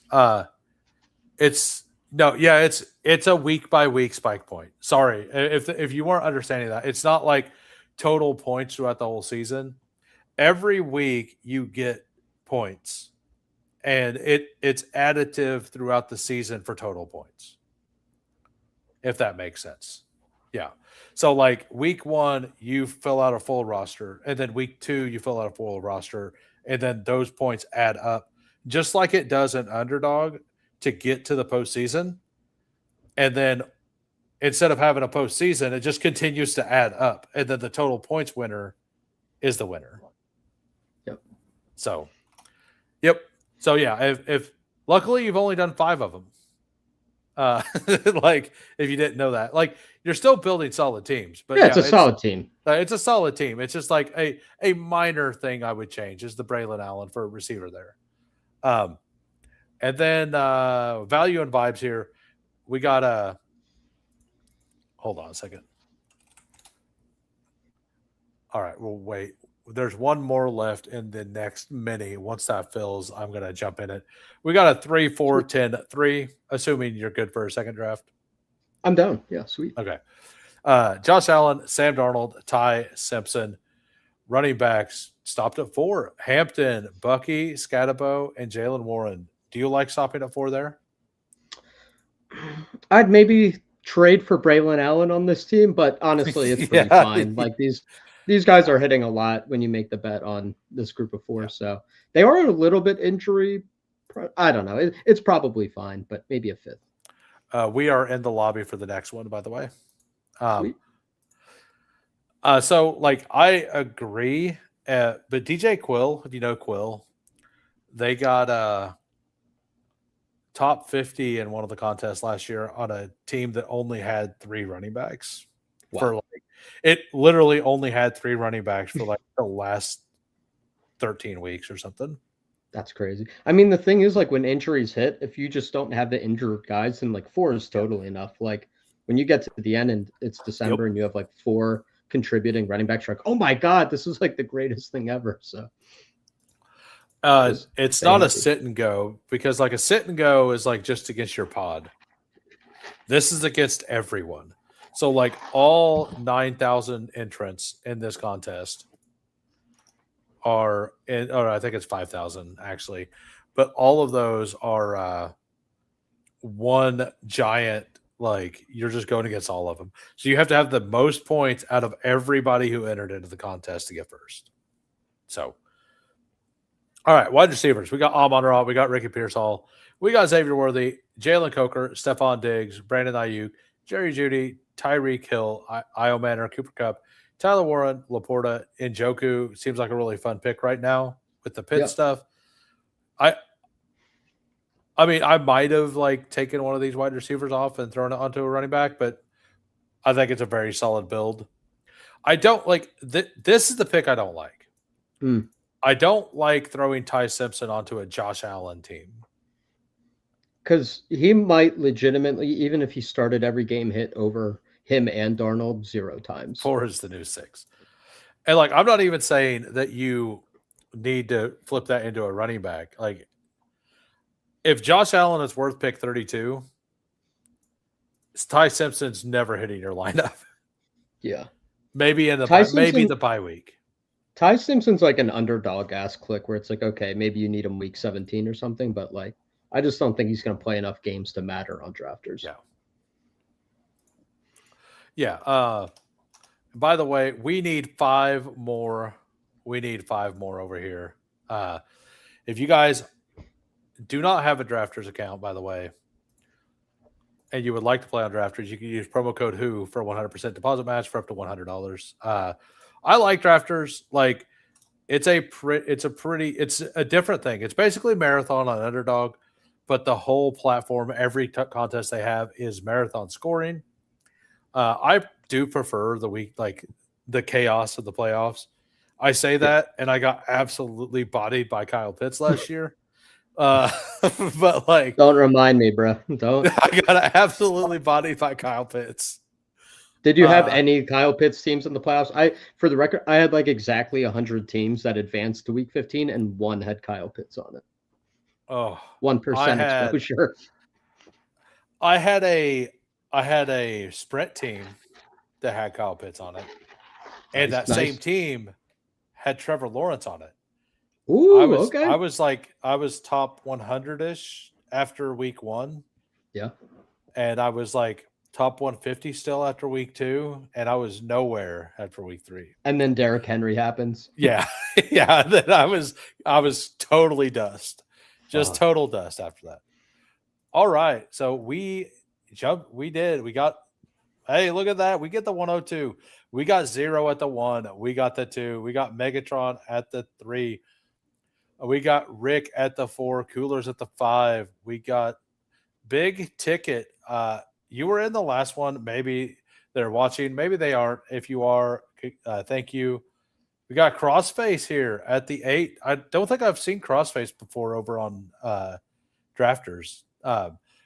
We got Brew Crew at the 10. We got Value and Vibes at the 12. Bilba was in the last one as well. I don't know if you're here, but if you are, welcome. Welcome. Shameless plug, Gibbs, right? Yep. All right. I was gonna override you either way. Yeah. I was. Well, actually, we could get sorry. Unique and get Jamar Chase. Yeah. No, okay. I mean, if we were gonna get Unique, like we're pulling up like Kenneth Walker, like we're doing something wild, like James Cook, CeeDee Lamb, like Ashton Genty. Yeah, Genty, like one of those guys. We're not gonna get Unique with Puka at the 2. No. Like got to get those Gibbs shares. Got to be 8% at least on that top 2. Yeah, I've been Bijan 101 the whole time, and I still personally believe Bijan is 101. I think I'm going to have Gibbs ranked 101 post draft because I think that's the only way to get the right amount. I think I just want an equal share of both of them. I don't. Yeah. I think the market. I think there's a better chance that the market flips to, like, even if it starts Bijan Gibbs, I think starting with Gibbs at the 1 makes sense because I think that Gibbs definitely ends at the 1, and I think Jamar Chase has a solid chance to pass Bijan if we hear some negativity news or like we continue to hear about how good Brian Robinson is. I could see that. Do you think the Lions address the David Montgomery hole? Because I'm not really buying this Pacheco thing. Yeah, I think the Katron Allen like would fit them so well. Makes a lot of sense. And like, all right, so happy with 12% Bijan, 4%. Yeah, like I think that like Henry gave me the pits. Yeah. Najee's going to be a lion or a hawk. Yeah. Like he's gonna be a something. I just the whole Najee profile was like based on volume. He was like a 4 yards per carry ass guy, one Achilles tear ago, yeah. one eyeball ago. And now he doesn't get the volume. And it's like, I don't know. What do I win with like it's like the Pacheco thing. Like, what do I win with like 8 for 32 and not a lot of receiving work? I don't know. I just struggle a little bit with Najee. At the price, it's fine, but I just don't want to. Yeah, like I was really in on Bijan, and I'm not like, and I still think Stefanski's gonna be great. I think the offense is gonna be elevated, but it's like just objectively looking at it, like we know the Lions are scoring 26 plus points a game. Like everything has to go wrong for them not to get there, and if everything goes right for Atlanta, that's where they're at. Yeah. Now Bijan was so good though, man. talent-wise, I think it's Bijan clearly. Like he was gliding out there. It's shocked. I was like looking back at his stats. I'm like, he almost had 2,400 yards. I'm like, wait, what? Wait, what? I mean, Pacheco's happy to be there, but Dan Campbell hasn't seemed as glowing. Like he hasn't talked bad about it, but he's like, yeah. He literally said, yeah, Pacheco's very excited to be here. It's like, oh yeah, yeah, the little guy. He's he said something like that. It was like, it's like an okay buddy moment. Yeah. Like, and maybe I misread it. Maybe I misread Pacheco was giving himself nicknames, and Gibbs was like, "All right, bro." Yeah. Did you see the Gibbs tattoo? It was one of the tattoos of all time. I don't know about that one, man. But I'm not a tattoo guy, so maybe I just don't get it. So what do you like here? Are you fading Neighbors? I'm fading him. I'm worried about the knee a little bit. We could do a Nico thing. I like a Nico thing. I also like an AJ Brown thing. Maybe after the we'll see what Zero does here. I mean, I won't have this in my portfolio. So if AJ Brown comes back around, we take that. So like Nico to me, I don't know why he's not up here with like Rice and London. He's a better pick than both of them, objectively. That's kind of what I feel. Like, I don't know about objectively. I do think that like if they don't get one, like I think they have to. And I didn't put this in my mock, and Steve done it, and it's like, oh, well, that actually makes a lot of sense. Trading 28 and 38 to moving up to getting an elite tackle, like I think that's what they need to do, and I think that the Chargers need to move up to get a guard. I think that we're going to see a lot of trades tomorrow for offensive linemen, because like if you also look into everything, very few teams like have any offensive lineman like from pick like 40 to like the third round. There's like no offensive lineman, so I think it's going to force teams to move up. And I think like if there was a line to like, because I think the number was set at 7.5 offensive linemen, or at 7 or at 6.5 at one point. I think it's like 7.5 now, and I think that they removed it. And I would bet it at 8 point. Like if I could get plus money at 8.5, I'd be betting it. So do you think that could push down some of the receivers? I think it's going to push down the defensive ends, because defensive ends are like all of them have questions, but there's a ton of solid ones. I think it like CJ Allen. Like I think that's one reason why he falls a little bit, stuff like that. Okay. So yeah, there's a lot of quarterbacks that need protecting. That's for sure. Well, right. Like everybody keeps getting hurt. What are we, mostly Scatabo cope? What do we talk about? What are we talking about with Scatabo? Why am I coping with Scatabo now? What did I say that does that? I mean, Scatabo should be at the 3. He should be ahead of Jamar Chase, right? Like, I think we can all agree with that. Once Jeremiah Love doesn't go there, I'll have to capitulate on that. Yeah, right. Yeah, I mean, well, let's just call it how it is. He needs to go with the 3. Jamar Chase is nothing. Cam Scatabo all the way. I just got hit with my truth serum take. Yeah, there you go. There you go. Okay. Yeah, well, you got me. Like I was just like, how does this comply? Like, how does this even reach Scatabo Cope? Just a crazy stray out of left field. Yeah, just trying to troll me, and it worked. Good job. But yeah, I just think that in the draft that we're going to see that, like, so actual corners, there's only like 2 or 3 of them. Okay. And like Delane. Everybody else is looked at. Yeah, it's like Delane, McCoy if he passes the physical, and then Chris Johnson. And then everybody else is basically like a slot corner. So like, Got it. Like, all right, so we're on the clock. Waddle. How do you feel about the new Jahmyr Gibbs, aka Hendo? Let's do it. I started the offseason a little out on it. And I'm not going to be overweight, but I don't hate it, is where I'm at. I kind of like, I'm not the biggest Waddle guy. I don't know if you are. Do you like Terry Evans? They're stackable. I like either one of those. I like any of them, really. Let's do Evans if you want. Sounds good. But I haven't been taking so I had like 19% Mike Evans when he was going to pick 70. Yeah, that was crazy. And I'm down to underweight. Okay. In this contest, and this was a contest that opened a little more recently, right? So so I don't have any. Like I probably don't have any. Like, I just look at this receiver room. I'm like, if they're all healthy, let's say they're all healthy, right? And it's like, well, I guess it's still a season long, but let's just say they have a healthy year. Like, dude, Nico Collins, AJ Brown, Mike Evans, all of them putting up 8 to 10, 12 touchdowns. Like, it's just juicy, by the way, man. I'm going to show you something, Al Boogie. All right, this is underdog right here. This is the bigger board. 2-7. George Halani. Ooh, ball 2-7. Official Halani boy. 2-7. That was before anyone. Like, this is the bigger board.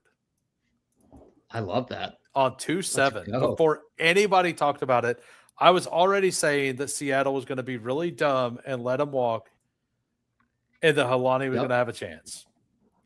Because and they surprised me with how little they did in free agency at that. Yeah, I thought they'd at least bring in something. Yeah, I thought they were live for Algier or maybe Dobbins if he got out. Like, I don't know, something. Do I believe anymore?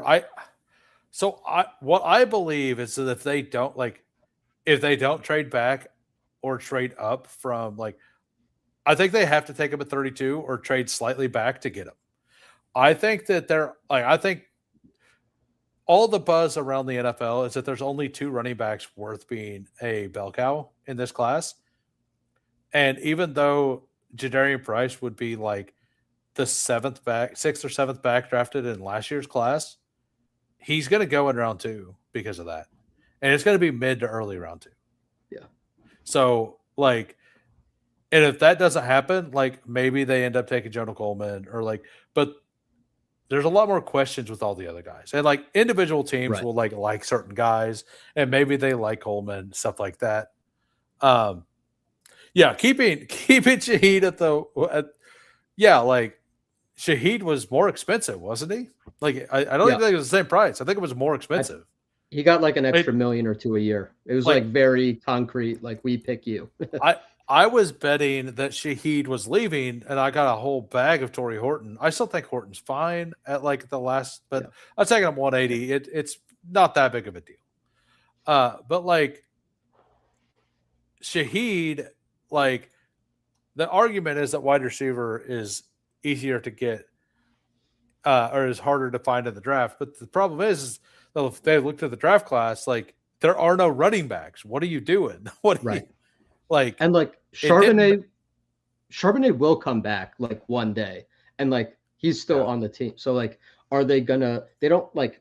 Yeah. I do think they're very live for price. They're the most live for price. But there's a world where they're like, hey, we just won a Super Bowl. We don't have to YOLO in on like 2026 running backs.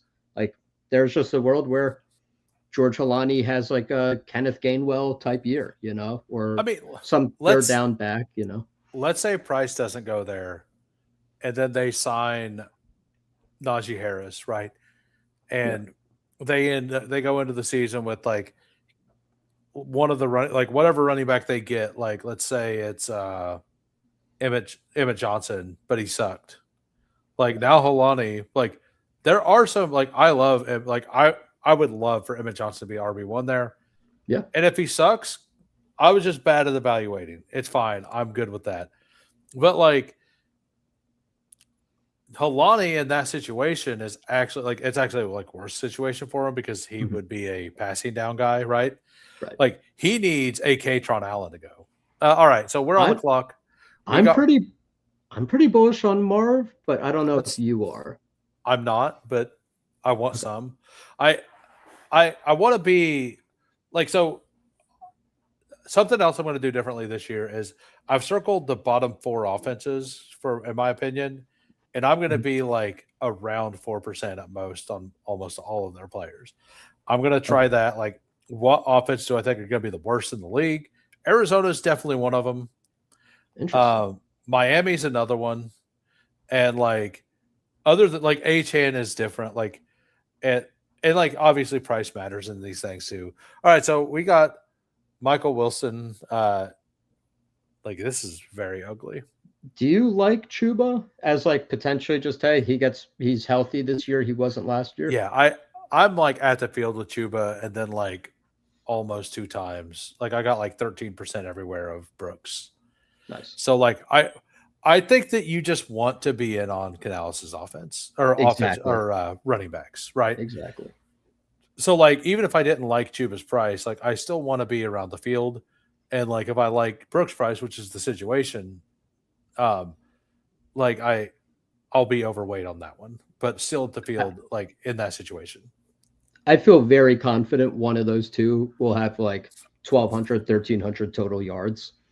I mean, Pollard to Seattle would be fantastic. Hopefully that actually just happened. That would be fantastic. The number of exclamation points makes me think that was like a real thing that just happened. Yeah, I don't think it is. Actually, it would be kind of good for the Pollard bags I have. So anyway. I mean, it'd be fantastic. By the way, if you guys are new to the channel and you haven't subscribed, please, if you enjoy the content, go ahead and sub. Also, while you're at it, smash the like. I will be live tomorrow doing something. I think tomorrow we're just going to jump on and we're going to let the chat make fun of all my exposures. We're just going to go through all of them on all the sites. Got it. That'll be a fun time for all. I can't, in good faith, as the Amari Cooper, Joe Mixon guy last year, chime in. I'm like on a 3-year timeout of mocking exposures. I think it's all in fun, right? Like, yeah. I've made like there's a couple of them I look at and I'm like, I didn't realize it was that high.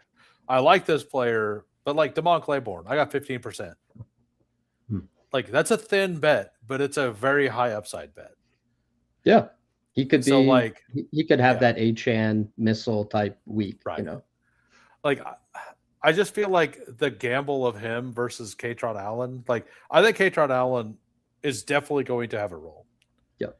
And I think that on certain teams, Allen's a better pick, and on certain teams, Claiborne's a better pick. But I liked a lot of the meat and potatoes guys in the middle of the draft more than the explosive guys in the middle of the draft.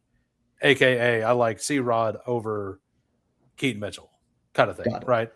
Right. So, like, if I liked Missile, I would want Katron Allen. Like, I'm not saying that you want that 1-for-1 every time either. Sure. Yeah, like, Damian Martinez into Damon Claiborne is wild. Like I've taken Damian Martinez already this year 3 times, Ooh. I think. I can't go back to that after last year pre-draft. I think I was 16% him. So it was a tough pill. Keep going. Keep going. More. I was more than double that. I was 35%. I think talent-wise he's there, but then like at the 11th hour they hit us with like the character concerns. I'm like, all right, bro. I mean, it wasn't even the 11th hour. It was after the draft. Oh, true, right? Yeah, it was after the draft happened. They're like, we hate It's him, like, actually. why was he in this? It's like, oh, well, he felt like, because he was at the top of like all the big boards everywhere, except for Dane Brugler's. Like, Dane Brugler, like, had him low for some reason. And he didn't say anything. I don't think the piece had anything on it. All right. So, I think we just do this, right? We could push it on the corner. I was thinking of maybe getting greedy and trying to do Dart Purdy. I mean, I would love there for us. Well, I think that the neighbors drafter would take him out of spite. I'm always down to spite 0, and I think Dart has truly. If it was anyone else, I would respect them, but I think we make him bend to our will, and we go Dart. Okay, let's do it. We were talking about how stacking doesn't matter that much earlier. Let's go ahead and do it. He wants Mahomes and Worthy here anyway. He's good. Yeah. There's actually something else I'll pitch as well. I mean, I think that he's just Dart is just a good pick. He's straight up a good pick, man. Yeah.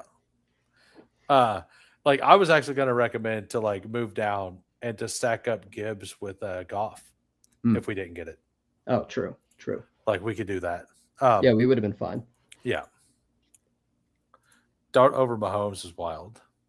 I don't think it is. One guy didn't tear his Achilles, so I'm not as like I think Kansas City's going to be a run first team, and Dart like the Giants could be as well, but they have a quarterback that can run. So yeah, it's no disrespect to Mahomes. No, like you got to play the season as you see the season. I think they want to lean on the run, and I think they want Mahomes to be a little more statuesque than he was last year. 5 spot paying the rake probably had the kids taken. Oh my God. Sorry. Sorry, coolers. That's a joke from She Took the Kids. Like who's in here all the time.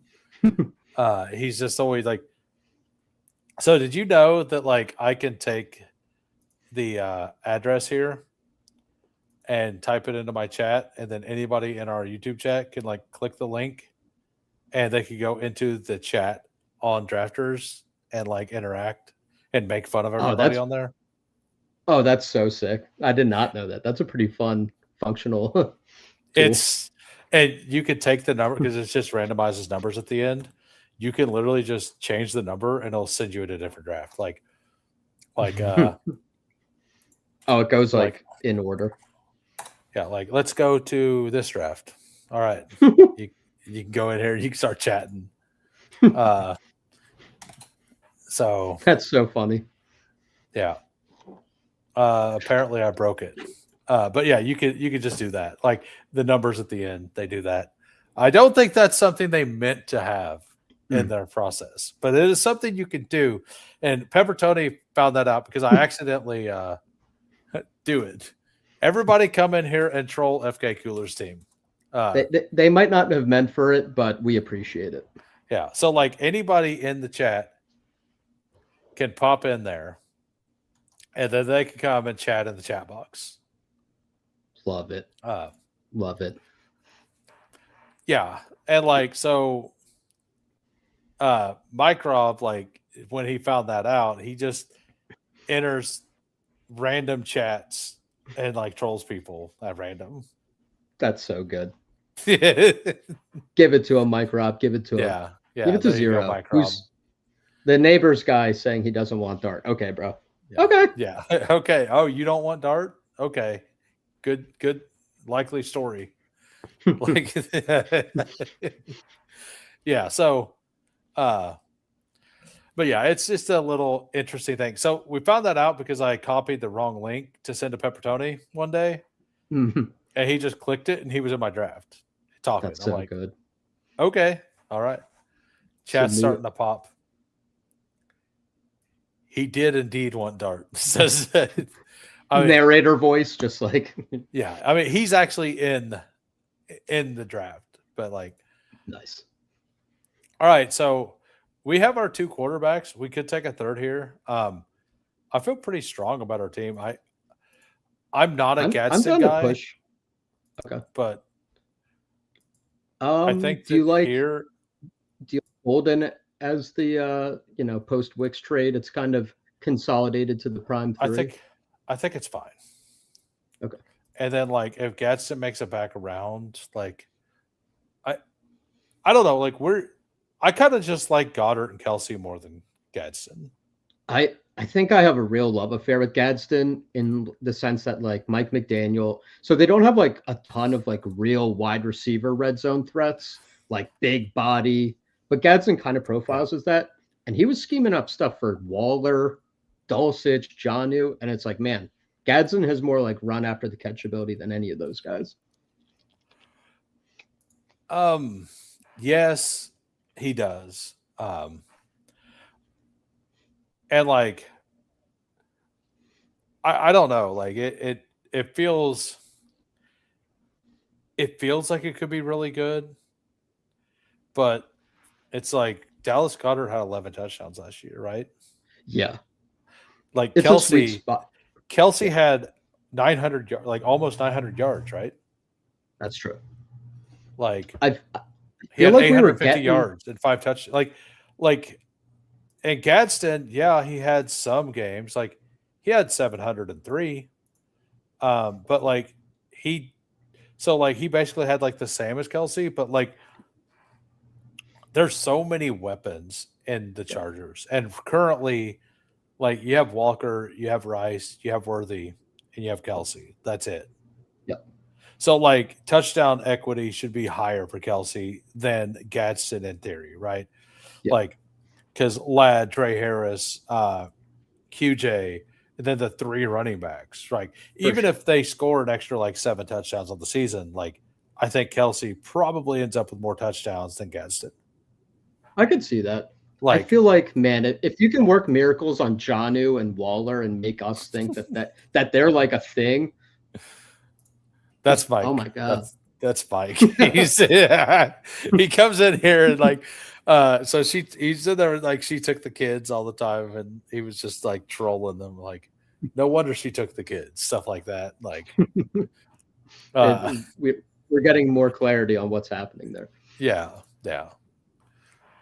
I love having Who Is My Neighbor. Anytime, Zero. Anytime we can, we'll let you have Taylor Swift's boyfriend. We'll get this year's. And like I think that Kohler will get 3 to 5 touchdowns as well. Yeah. Not like, and I think that's a good shout because like he got every one of these blocking tight ends got very good contracts, and it's all like the same contract.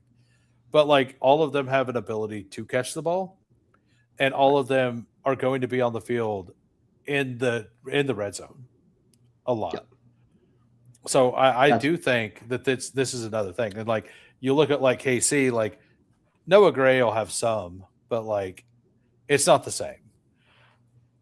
Now I do think that like KC is very, very live to like round 3 take a tight end, or like I kind of like I have them in round 4 taking Max Clare if he's available, or like Will Kamarick, or like Oscar Delp. Like I know that everybody's in love with Oscar Delp right now.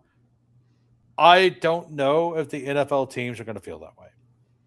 He's like the flavor of the month. Yeah. I remember him being such a good prospect, but it's weird how they didn't use him. Kohler will get his random TDs, but he's used to with the Ravens as well. And so looking at things here, I mean, this is pretty Uh, late for Keaton on drafters. It is. And It you is. said you like him, and it's a I team stack like. there. That's true. How do you feel about him versus JCM? I mean, we could just do both, right? Sure, run it. Or do Let's we? do it. Okay, Stroud is gone. I actually don't like either one of them, so let's do it. Okay, Uh, fair enough. I think that like I'm still holding, like, maybe this is too thin of a thing to be betting on, but like, number one, like JCM was a 7th round pick last year. Yeah. I think anybody drafted in the 5th round or higher is a problem. I think if they trade for a veteran like Tony Pollard, it's a problem. That's a problem. Like, I think a Katron Allen would like be really ugly for them. Like, I'm pretty heavy on Tyrone Tracy. Like, I've been betting that the Giants don't draft Jeremiah Love. Now, You may know that's my little, oh my God, I'm seeing it. I'm seeing visions of Love to the Giants. I do think no matter what, he's not going to be a Commander at this point. It feels like there's too much smoke with Cardinals, Titans. Yeah. Well, I think my biggest point has been he's not going to pass the Titans. Like, that's more so. That would be and like, yeah. And I do think that like there is a chance that he goes there, but I think it's more 50-50 if anything else. And like, I think John Harbaugh will look at it and just be like, now that they have they have needs everywhere. Mm-hmm. And like, I think that they've been just trying to get teams to like trade up. Cause like, if you look at the draft right now, like, and you look at like what the Giants need and all this, if Love is there at that pick, like, the Giants could use all kinds of things. Like, what would, like, this would be awesome, but like, what if the Texans would offer like 28, 38 and like next year's second to move all the way up to 5 to take Jeremiah Love? Mm. Like, I could see. I don't think it would be great. Like, I don't know if the Giants would move back that far, but like, that's a lot of positions to fill. Or if Miami wanted to move up, because they have so much draft capital.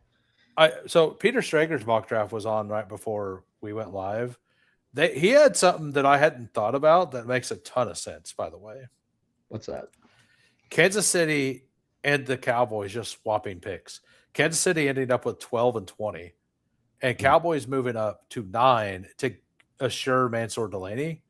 And then there's a bunch of pass rushers left at the end, and he had Kansas City, and this would be my favorite possible draft of all time for Kansas City.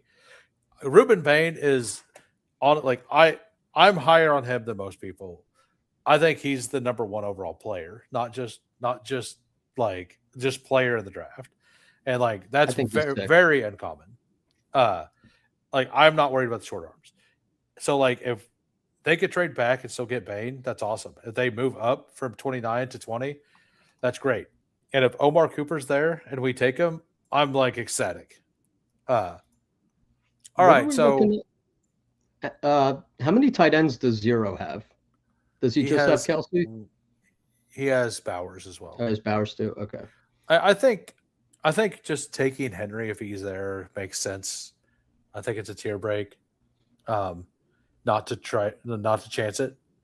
Okay. Like, I don't think anything else there is pertinent anyway. Okay. I'm down to push a guy or two I might have my eye on. Zero might take both. We'll see. I know he likes one of them a lot. He's going to take Jerry Jeudy for sure. But we shall see. I feel pretty positive that they're taking a wide receiver with one of their 2 picks. And I think that if it ends up being he did not. Ooh. Do you want to take Jeudy? How would I be able to talk you into Brandon Ayuk? We did it. And the reason I love Brandon Ayuk is because I think he's healthier than people think, and I think he is my 2 like things I felt like super confident on the last couple of weeks are AJ Brown's going to be a Patriot, Brandon Ayuk. They're messing with him, but he will be a Commander. He will reunite with his best friend in Jaden Daniels, who he like FaceTimes every day. It's like, okay, that could be silly, but like the man gave up yeah. the man pretty much can Brandon Ayuk give you like some Chris Godwin type games, even some Zach Ertz type games. Like, can he get 8, 110 and a touchdown? I don't know. So I don't have a lot of Ayuk, and I think it's a fine bet. Like I have like 1% Ayuk. Okay. But like I also don't think it's a bad bet. But I also like know what I want in these drafts. Yep. And the answer is Emmett Johnson in this round every time. Or Brian Robinson. So like I've already built out to have my 5th or 6th receiver by here. So I don't usually need that. So like I've like it would just probably like, and that's why I like drafting with other people, because I get into situations that I wouldn't be like, I'd be in less of the time if I was drafting by myself. Because like I love Brandon Ayuk as a player. The question is does he care about football more than anything? This is just me making up a story in my mind, but I'm like, man, this guy has had beef with Shanahan for years. Yeah. He clearly hates him. He doesn't want to talk to him. And he's like, I'm giving up guarantees. Get me out. Get me to the Commanders. And last time we saw him healthy with like a contract settled, he was like a 2nd round pick. And so I'm like, man, there's like a lot of leeway from 2nd round to now. Right. Yeah. As Peppertoni says, kind of what I was thinking. He might be a Commander, but he will miss training camp, which is typically not good for players who actually care about football, which Ayuk doesn't. Like he might not care about producing for the 49ers at this price where it's like all dollar players anyway. I want a little exposure to really good player who might want to turn up one time with his buddy. Yeah, like I don't like I'm having a hard time. Like if he actually shows up and he's ready to play, like he's a great pick. Yeah. Like, and 95% of the time he won't be on my roster. Like but like I said, I have 1%. Yeah. And like most of it is stacked with Jaden Daniels. That's fair. I did actually we do have the San Francisco stack, by the way. Ooh, you never know. Maybe they make amends. Well, I don't think it would be that they make amends, but like if they can literally just drag their feet forever. Right. And then like what if at that point he just plays for him or whatever, which I think is like very, very unlikely. But all right, so it looks like we're stopped at 2 quarterbacks here. I'm not willing to take the rest of them. Fair. We'll see what happens. Is this a Charbonnet click at 190 in total points? Like, even if you get like 6 weeks out of them, or could I potentially interest you in a certain wide receiver who may or may not have a clip? I don't want to put anyone on the spot here, but we're here. What is it? Let's do Booty. Booty? You want to see the clip? I would love to see the clip. All right, let's remove Zach Charbonnet. All right, here we go. Let me find it. There it is. Booty gang, squirting massage oil, call it spreading no pain. Booty, roach, TD, in the booty, fantasy points, he late night spree, it's free, balls deep in the booty, I'm the league MVP, next week I'm spreading both cheeks in a PPR. Bars. All right, so we're back on the clock. How do you feel about Singleton as a dart? I don't like it, but we can take him. Like he's an upside swing guy. Like I get the hype. I'm so like Nicholas Singleton is my 10th rated running back in this class, and I have Claiborne at 6. Okay. I think Claiborne, yes, he's small, but I think he does everything that Singleton people think Singleton could do better, and he has vision. The way and like he just doesn't have the size, and like he's just as fast, if not faster. He's got more he's got better vision, which like Singleton can cut some.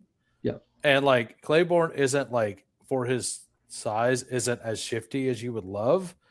But like I have a really hard time with Singleton when Claiborne is clearly, in my opinion, better. I think Claiborne might be able to be more efficient. I think Singleton's maybe got more of that year one big body where like the right team could like be like, oh, we'll give him a shot. Um, Yeah. I think Singleton is like what people think Mike Washington is. And I know Mike Washington's going to get the draft capital, but I'm like, no, this is like the really fast guy who could actually like rock 18 carries if he had to and put a team on his back. Like I love the idea of Singleton. I don't know. Maybe the Seahawks don't take that leap or the Giants or the Vikings. I don't know. Maybe even the Bears. Who knows? Yeah. So, by the way, Mike Rob, to have a chat on YouTube, you have to mark your video not safe for children. just so you're aware, because you can't control the chat. So, I didn't know this because I turned on safe for children once, and then the chat was gone. Nah, I had to like stop the stream and restart it. Yeah. Oh no. But he like they literally said like we can hope to get a pick for him. Like that's kind of what they said. It's like, all right. I think they're messing with him. They're messing with him. They would have to pay him $30 million if they keep him. Like they're not going to do that. I think they're going to try to drag it out, but I'm on Twitter, I want all the 49ers fans to rise up and bombard them and say, just move on. Just come on. Stop being mean. I mean, but Kyle Shanahan lives being mean. Loves it. Loves nothing more than that's what he lives for. That's the only reason I think he still coaches football. Yeah. Puts a pep in his step. Yeah. But yeah, I'm pretty out on I was out on Singleton as a prospect completely. Okay. And whenever I heard that he was going to get hyped, I took a whole bag because I knew he was going to go up to like around 13. Yep. And I ended up like 13% whenever he was in around 18, 19, because like I knew it was going to happen whenever he went to the combine. Then he broke his foot, and now I'm stuck with all those bags at his ADP. And I'm down to like underweight, but like I don't feel good about it because I would personally have like 3% Singleton. Got it. Ideally. Okay. But I thought that I was getting some CLV, and like he is a player that like if he hits really hard. Yeah, I think without that broken fifth metatarsal, you would have got that CLV. And I don't know. Apparently, he's able to run now again and all that good stuff. So maybe he can do a last minute workout. How about tight end here? Is the thing like just to get a third? And I mean, I like Colby is just like a touchdown equity. We have Purdy too. Do we make the anti-Kittle bet or do we go Colby? I worry a lot about Jake. Just like sees him. Okay. I would be Colby, but no. I actually like Colby quite a bit. So yeah, I saw a rumor today. Speaking on Vele, that the Saints are now maybe looking more defense at 8, and like maybe Tyson's gone before them. How do you feel about Vele? Or is there maybe another target you like here more? Let's do it. He did have that sneaky 90-yard game late in the year with Shuck.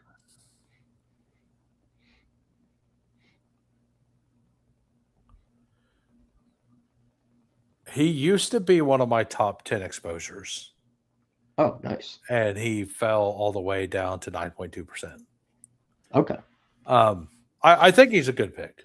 But he was one of my top exposures for a while. And like I think on drafters, he's actually higher on my exposures than Underdog. Let me go find it. Sounds good.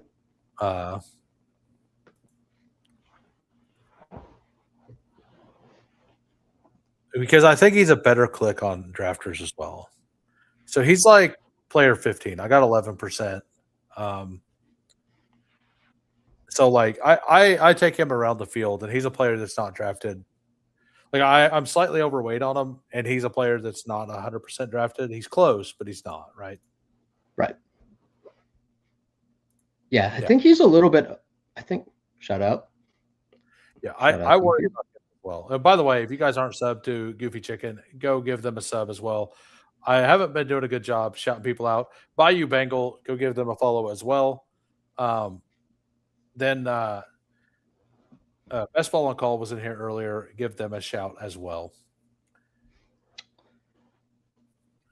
So how do you feel about, I know you said you're not into these QBs. What are you doing with the Browns guys? Do you ever like take a little floater on one of them as like I do. Like I just take one at random. Like it's like I think on like I do think on drafters, like I think on draft or on underdog, like it's more than likely that Shadur's is the one starting at the end of the season. Yep.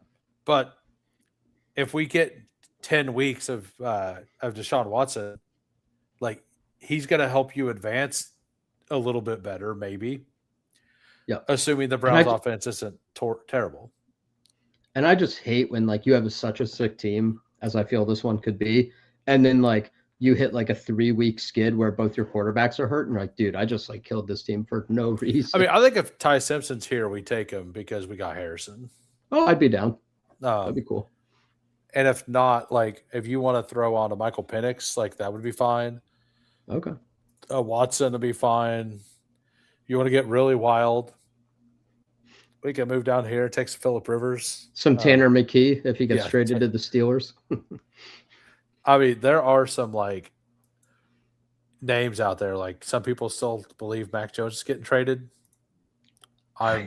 I don't know, because the Eagles paid Andy Dalton, and like Tanner McKee is like a low key, I think, trade candidate. So like even if I would be Ty Simpson. Like I do think that the them taking defense early like makes a lot of sense. Because like the talent at defense, like the talent wide receiver is awesome up there, but like they already have Olave, who is an elite receiver. Like, and there's a ton of really good role players out there this year. So like, why not attack the defense first and then get one of those like a Jeremy Bernard or somebody. Right. There's all kinds of slot receivers in this year's draft, and they need a slot receiver. Like Skylar Bell would be fantastic. Jeremy Bernard would be fantastic. Like I think they might have their. I'm sorry. I think they might have their eye on Chris Bell. Chris Bell would be awesome. Antonio Williams would be fantastic as a slot guy. Like, there's a lot of good players that they could take at that point. They could trade up into they could trade up with the Browns or like maybe even with the Eagles. Maybe the Eagles move back into the second because like nothing they really want is there. And they move up and get Concepcion on top of an elite pass rusher, something like that. Like, which like I think that all kinds of things are up in like possible for the Saints this year. Do you think they're live for who's the top cornerback, Delane? I don't think that I think that they could be a sneaky team for them as well. Okay. But I think that I don't think that they would take Caleb Downs. I think Sonny Styles could just be a surprise pick at any. I think any single team out there could just take Sonny Styles and it'd be a good pick. Like if you're a team out there, if your team takes Sonny Styles, I don't think you should be upset. Like no, even a pick 2, even if the Jets are like pick 2, would just take Sonny Styles. Like would I do it? Probably not. But do I think you should be upset about it? No. No. I think that he's one of those players that like that athletic profile, like 6'5" to 240 that runs a 4.4 or whatever. Like he's got the side stuff. Like he's 6'5" at linebacker. Like the man is a beast. He's an absolute. He's like the only linebacker out there that's like Derrick Henry size. Genuine 10 RAS type guy. Yeah. Yeah. All right. So our team, we got a 3-6-8-3 here. We got Jackson Dart, Brock Purdy, and Ty Simpson. Running back, we got Jahmyr Gibbs, Travion Henderson, Chuba Hubbard, Keaton, JCM, and Singleton. So, I like the first 3. I don't take much of any of the bottom 3, but I like mixing some players in. And I was pretty out on JCM in the 130s. I think in the 140s, like he's a solid like bet at this point. I'm not taking it that much, but like I don't disagree that it's fine there. Maybe he runs back that 808 year he had last year with maybe Jaden Daniels there. You could there's a world where he could like repeat last year, not like a league winner, but decent. Yeah. All right. And then wide receiver, we got Nico, AJ Brown, Mike Evans stacked up. We got Marvin Harrison possibly stacked up. Golden, Ayuk, probably not stacked up. Kayshon Boutte, Devon Vele. And then we got tight ends, Arondé Gadsden, Hunter Henry, Colby Parkinson. Well, if you wanted a Sus Edwards-ass team, you got one. I'm not sure if that's what people want in their portfolio, but I mean, I think this makes sense. Like we leaned into the 3 running backs. Our wide receivers feel very strong. Like this is actually a team that I think like if we didn't go Simpson there, adding a 4th tight end would have made sense. Yeah. But like I think I think that it was perfectly fine to do that. I think this is a safer bet overall. Let's get to chat. We got JCM Rashad is our generation's Money Gibbs. Okay. Some are saying. Some are saying. All right. We will get to the people who weren't in the first draft. We got a 2792 here by Coolers. We got Jalen Hurts. We got Justin Herbert. I like stopping at 2 when you spend that much capital there. Josh Jacobs, Blake Corum, Tony Pollard, Jordan Mason, Emmanuel Wilson, Kamani Vidal, Malik Davis, wide receivers, Puka, Ladd, JCM,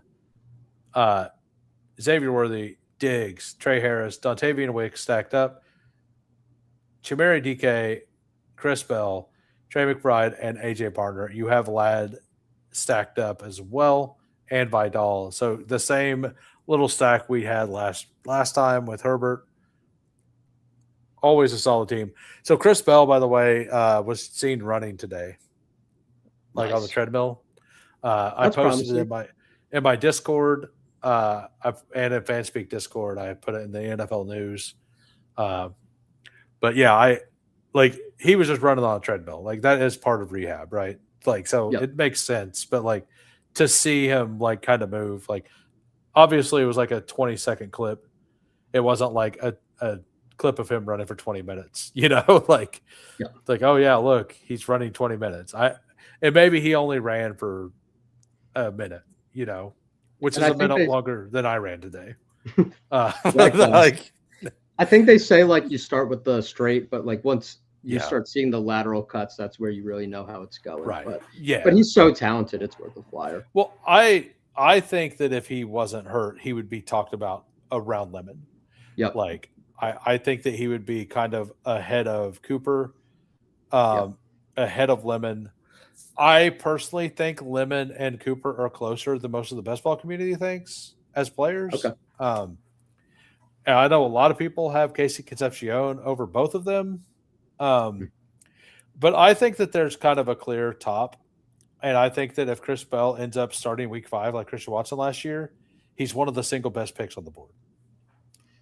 And especially even if he misses camp, but if you can like reunite him with Shuck, college teammate, they already have that chemistry. Yeah. That would be so perfect. It would be awesome. All right. We got Crossface here, 2783. We got Jay Daniels. We have Matthew Stafford, running back, CMC, Javonte Williams, RJ Harvey, Tyrone Tracy, Woody Marks, Tank Bigsby, and Braylon Allen. Wide receivers, we got Drake London, Devonta Smith. Devonta Smith goes at ADP. I like him in the 3rd round now, but it's hard for me to get in on the Eagles. Devontae Adams, Romeo Dobbs, Michael Pittman, Jalen Coker, Malik Washington, Tez Johnson, tight end, Jake Ferg, Terrence Ferguson, Jake Tonges. So you're correlating Ferguson's and Jake's. I like it. Oh my gosh. It's a matrix. Look, it's a matrix of names. Look at that. I love it. I'm not sure if you did that on purpose, but if you did, you're the man. Hell yeah. This is fantastic. It looks really good aesthetically. Someone aesthetically, it get looks good. Terrence. Someone get Terrence Tonjes on this team right now. Yeah, I don't know who Terrence Hodges is, but if you could fit him there at the end, if it was just Madden, I would be creating a player right now. Immediately. Immediately creating a player. No, I think it's a pretty solid team. Got CMC at 8. Like, where do you take CMC, by the way? Ooh. So probably one of my hotter takes. I have him ranked like 12 or 13. I'm very worried about the decline in efficiency in the run game last year for him. They don't have the best offensive line. Still look good as a receiver, but like anytime he has 400 touches, man, he's like missed like half of the last 6 years, like pretty significantly. And I'm like, I'm going to just make that gut call and lean into Amon-Ra, lean into even Genty, you know. So I've got him a little bit lower, and I could see it definitely being wrong, but it's like at that price and his age, just I'll defer to some of the other safer bets. How about you? I want, like, he's a guy I'm like, I want to be 5 to 6% on. That's fair. And like, I personally probably have him ranked around 10. Mhm. So that's kind of where I'm at with it. And like, it's a scary fade, but like, man had all those touches, like you said. Mhm. And like, are we really sure Trent Williams is healthy? Like, Right. it's just, or even gonna play. Like, there's even questions on that stuff. Like I mean, there was questions on that. All right, we got I Rick. forced myself to take him though. Oh, sorry. Yeah, I forced myself to take him. 101 upside in age, touches price 10. Yeah, I get it. I get it. Like, that's why I want like 5 to 6% of them. Like, I don't want my whole portfolio to be dead because I faded the best, like, Exactly. one of the best picks on the board. And I do think that on full PPR, like, he should definitely, like, I think at full PPR I'll probably have him rated like 6 or 7. Do you buy the report that they're going to lighten his touches this year? Like, he can't do it forever, the 400 touch thing, but like they have also said in the past they would lighten it, and they haven't. So I mean, where you kind of add on that? every team wants to lighten the load of their star running back, and then they give the ball to their non-star running back, and things don't work out as well. Mhm. And then the star running back just gets all the carries again. Yep. Like, unless you're Bijan Robinson, then they just don't let you have good things. Agony. But like, I do think one of the reasons Bijan's so explosive is because he does have somebody behind him as well. Keeps him fresh. All right, we got Rick here, 3683. We got Dak Prescott, Tyler Shuck, and Tua Tagovailoa. Running backs, DeAndre Swift, or Derrick Henry, DeAndre Swift, Kenneth Gainwell. I don't buy Gainwell being in the 90s, not the one. Like, I get it. He's full PPR. He should move up. But he's up 2 full rounds on drafters. Do you like that or not? That feels way too rich to me. Now I can see it working out if Bucky has another crash out, like a spiritual crash out, or his shoulder stops working. But like, it does feel like you're buying a pretty expensive price. Yeah, I agree. We got Rachaad White, and like, I was pretty in on him for a long time. Rachaad White, and then Katron and Claiborne. I love this running back room, honestly. Like, looking at it without the price of, like, even guys you don't like the price of, like, if they're players you like, you still have to pick up some, right? Yeah. Like, And maybe running back was a little shot. I don't know. Yeah, like, I mean, we can look at the board. Like, I think it usually is, because at that point you're usually looking at like Corum, Manun guy, but then like Price and Pollard are there in the next round, which I prefer. But I could see preferring Gainwell to those guys as well. I don't think there's a clear, this is definitely the better pick guy in that situation. A wide receiver, we got JSN, George Pickens, DJ Moore, Brian Thomas, Jordan Addison, Debo, Jerry, Judy, and Jahan Dotson stack, the late stack with Tua. I like it. Nice. That's a very strong wide receiver room. That gets the job done for sure. Juwan Johnson, Sadiq, and Helm. You got your upside. You got your, like, I think Helm has a lot of upside, and Juwan Johnson is very consistent. Like, he consistently will give you like 2 20-point spikes and several like 13-point spikes throughout the season. 100%. I think Helm's my second most drafted player, so I'm totally in on that year 2 consolidation. Yeah, so I want to thank you for coming on today.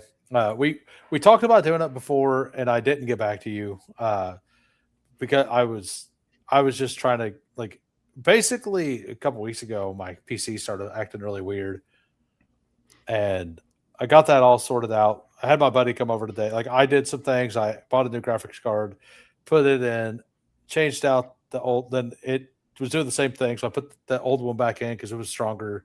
I bought a cheap one just to see if it was it. Changed all that out, got it all like cleaned it all up. Like it was doing everything. My buddy came over. He knows all about computers, and it just working perfectly now. Like he did. Nice. He just had to show up to my house, and everything's cleared up.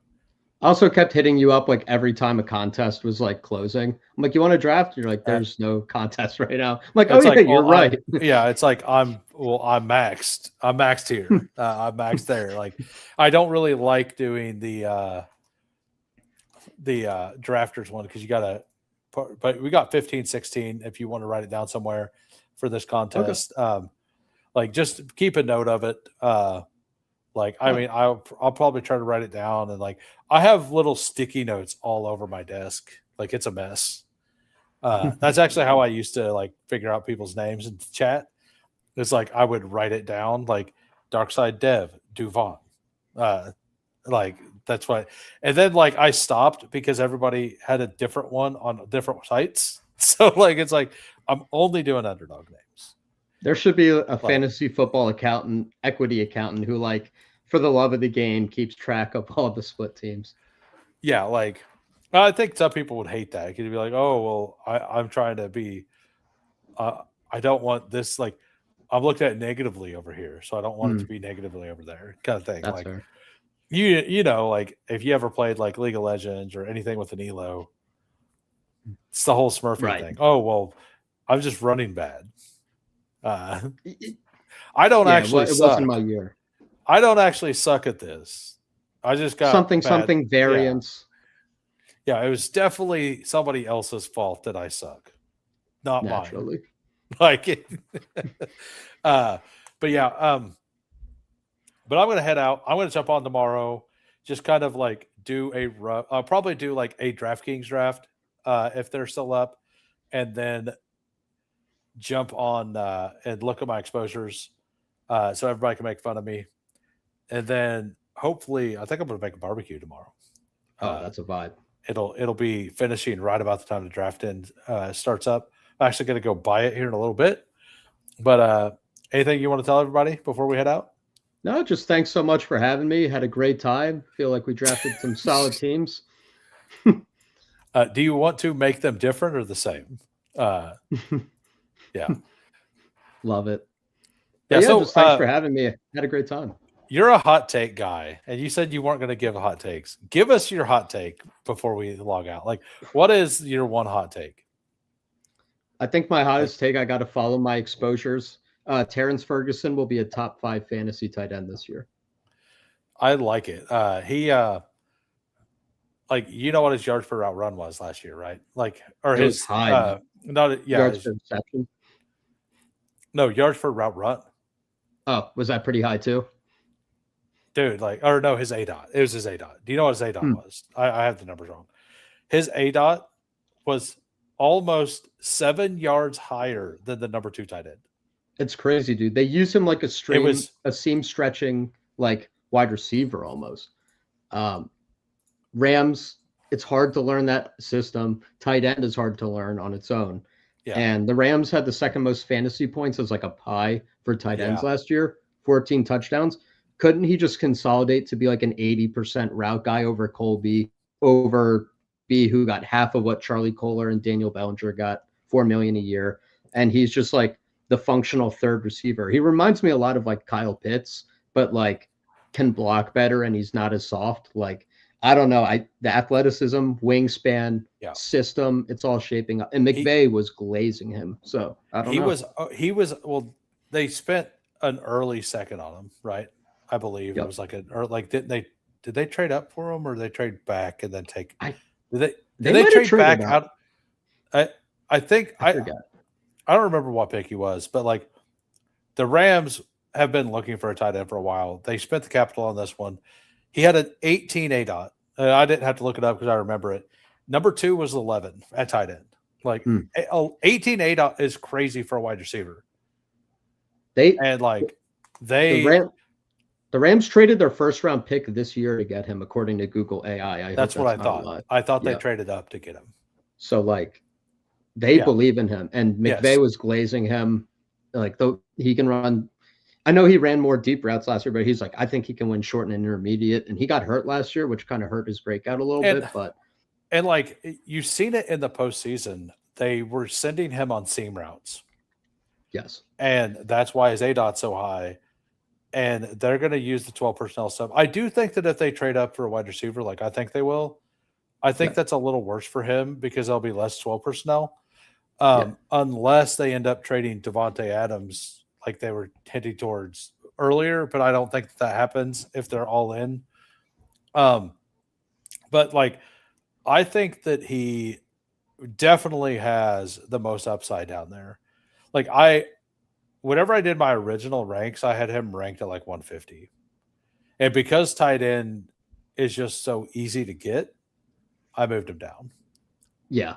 That's like he's so free right now. And I'm like, I think as long as he's healthy, he's definitely going to pay off the price. So I wouldn't say pull him up 70 picks, but like, yeah, I think 150 is a very fair ranking. And he's just that classic breakout archetype of system, profile, the commitment from the team. Well, and like you see when they were sending them out, like him and Stafford weren't like fully connecting, but that was a year one rookie trying to learn a Sean McVay offense.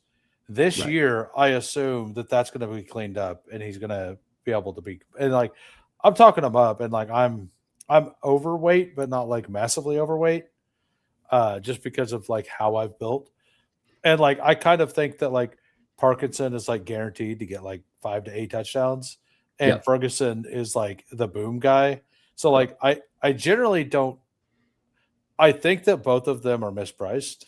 Kind of, but then like I think all the tight ends around them are mispriced too. Like so exactly. So like I don't know what to do. Like Gunnar Helm feels mispriced. Dalton Schultz feels mispriced. I have like none of him. But like Andrews, Kelsey, Chig. I think Chig is insanely mispriced. And then I was packing him hard in round 20, like February and stuff. I was like, he's gonna go somewhere, right? You know? But yeah, my 3 most drafted players are Ferg, Helm, and Freiermuth. So I've clearly had a strategy of this. Jawan, Brenton Strange, like those guys, all of those guys, in my opinion, should be around Gadsden. That's what I feel. I think that's my problem. Gadsden is not a problem with the profile or the offense or any of that. I think he's price anchored. I think that whenever BBM launches, I think we're going to start getting Gadsden in like round 11 or 12 or like late 11, like maybe even 12, 13. Like, I think that he's going to get pushed down a little more. One of my takes is I think by the end of BBM season, Bowers and McBride are both going to be round 3 every single draft. I think they're going to be pushed down that far because of the value at tight end this year. Like, I know last year we talked about the value at tight end, but this year it feels way higher. Because last year we hadn't had the transition to most of the teams running 12 personnel fully. Like some teams were doing it, but not all of them. This year, a lot of the teams are doing 12 personnel. So like that means that the tight ends are more like they were already likely to be on the field for touchdowns, but they're going to be even more likely to be on the field for touchdowns now. So like that's a fact. The one thing I wonder is just like when you get into the 20 round drafts, into the 18 round drafts, do people say, hey, I want to do a little more 2 tight end, which you can only, I guess you can do it through a thinner bet, but like McBride, Bowers, Loveland, that's the easiest way to play it. Yeah. And then maybe some people in those situations are like, okay, I'm going to, you know what I mean? well, whenever we get to the 18 rounds too, like there'll be the people that argue that you go McBride Bowers so you can cut off the position at 2.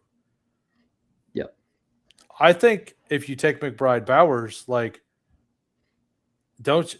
why isn't it the same exact logic as quarterback? Like, if you have the quarterback who gets hurt that you want to get to the finals because they're low owned, like Brock Purdy, why would having a Brock Bowers get to the finals because he sucked in week 15, 16? Like, why wouldn't you want to get him there? Like, why not go Right. 3 tight ends, even with the capital? And like, you just build through your team through like trying to, like, if we think the value at tight end in these late rounds right now, well, it's definitely going to be there whenever we're cutting rounds off. Yep. So, like, why not build the flex, like the tight end flex type builds there? Like, is it overall probably the smartest? Probably not. But like, I think that it's not like the single worst thing either. If the tight ends down there are just going to project for more points than the wide receivers and the running backs, why would we not use that? I think there's something to that. And I think like really at the end of the day, like it all comes back to like the optimal build is like a 3-5-7-3 or like a 3-4-8-3 if you go hard on early running backs. Like even if you have a Bowers, like just get your 3 quarterbacks and you can tack on the Ferg, the Freiermuth, the Helm, maybe you like a Delp or a Claire or something, Stowers. I don't know. These guys can hit the flex. Yeah, what's like if I take Bowers and then like Kraft falls, I take Kraft. Yeah, I'm stopping, right? Like or Loveland, or like if I go Kraft Pitts or whatever, like I might stop. But like say it's I will never say the Ottens. Although now I'm clipped. Someone's gonna edit it together and I said it. I'm never gonna say this. The thing I'm about to say. Yeah. Yeah. There he goes. But yeah, I think that the tight end market like is going to get pushed out. And like with that being said, I think Tyler Warren is fairly priced, and I think that Colston Loveland is fairly priced. Because I think Colston Loveland is closer to Bowers and McBride than he's being priced at right now. And I think that if we push down the tight ends, I think that Colston Loveland could stay where he's at, but I don't think he will. I think he's just going to go to round 5. I think he's going to be even a bigger smash at that point. And I do think some of these like tight ends, even though I agree with you that they're like underpriced objectively based on what they give you, I still think a lot of these like 120s to like 160s tight ends are going to get flipped by the overhyped day 2 rookie picks and like just like whoever gets they will. And it's like wait, no, this is not the right takeaway. Mike Washington for sure is going to go ahead of every one of them. Yep. Whenever he gets assigned a team. Like if Elijah Surratt goes to the Colts, he's going to start going over like unless it's like a Conquo. Like unless it's the Colts that take him in round 3 for a backup, you know, like if he lands in a spot that has any chance to play, like Mike Washington's going to go back to round 11 or 10 or whatever, probably 10. Yeah. But yeah, like I think that's like the tight end market right now is like, there's a reason that the sidekick for most of this contest was out there recommending 4 tight ends late. It's because all of the value is there. Like if all the value is there, well, what's the point of taking Bowers and McBride like at a high clip? Like I love doing different builds, but I also think like relative to years past, wide receiver 3 is like the least. I used to think like RB2 is the least important spot, and now I think like wide receiver 3 is the least important spot. I can get tight end to produce in the flex. Sometimes it'll ping pong, you know. My favorite builds this year have been like either anchor RB in round 1 or 2, or double anchor receiver. Like going double anchor receiver and then just not taking everything but receiver down to like round 11 and then just trying to hit a spike week like a Jefferson Nico Collins team, which is hard to get because you got to pull them across the board. But like just in theory, like a Nico Jefferson team, you're just using those 2 to hit every week. And then you're just looking for, and then you build like a massive bag. Like you got like Brees Hall or Kyron Williams into Bucky into Colson Loveland or not Loveland, but like Tyler Warren into Scatabo into 2 quarterbacks, maybe a 3rd quarterback. Like that feels really good. Right. Right.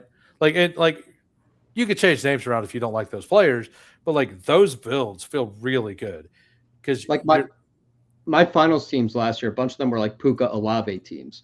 And it's like, if you have Puka Olave this year, and then I was like ping ponging like Jalen Naylor, wide receiver 3, Alec Pierce. Like, you can just bring up the rear if you have like Derrick Henry and like like the running backs hitting hard too. You know, you can cycle that 17-point wide receiver 3 game. Yeah, because like in theory, you want to hit the flex with the running back, right? Yeah. And then if the tight ends project for the most points at the end, you hit them also because they're going to like, it's going to give your floor of the flex higher as well. Exactly. But like your ceiling of the flex is there with the running back capital, in my opinion. And then you just get there because the starting 3 receivers, like that's why everybody wanted to go 4 to like hit the flex with the highest number, but that's not how math works. Yep. You want your numbers to hit with the numbers that are highest, which are the running back numbers. I agree. So anyway, that's a pretty long outro. We kind of got into something there. I think we kind of agree with it. I think it was a good talk though. Yeah. But I want to say bye to everybody. I'll be back tomorrow, 4 p.m. Central. See y'all later. Peace. Later, guys.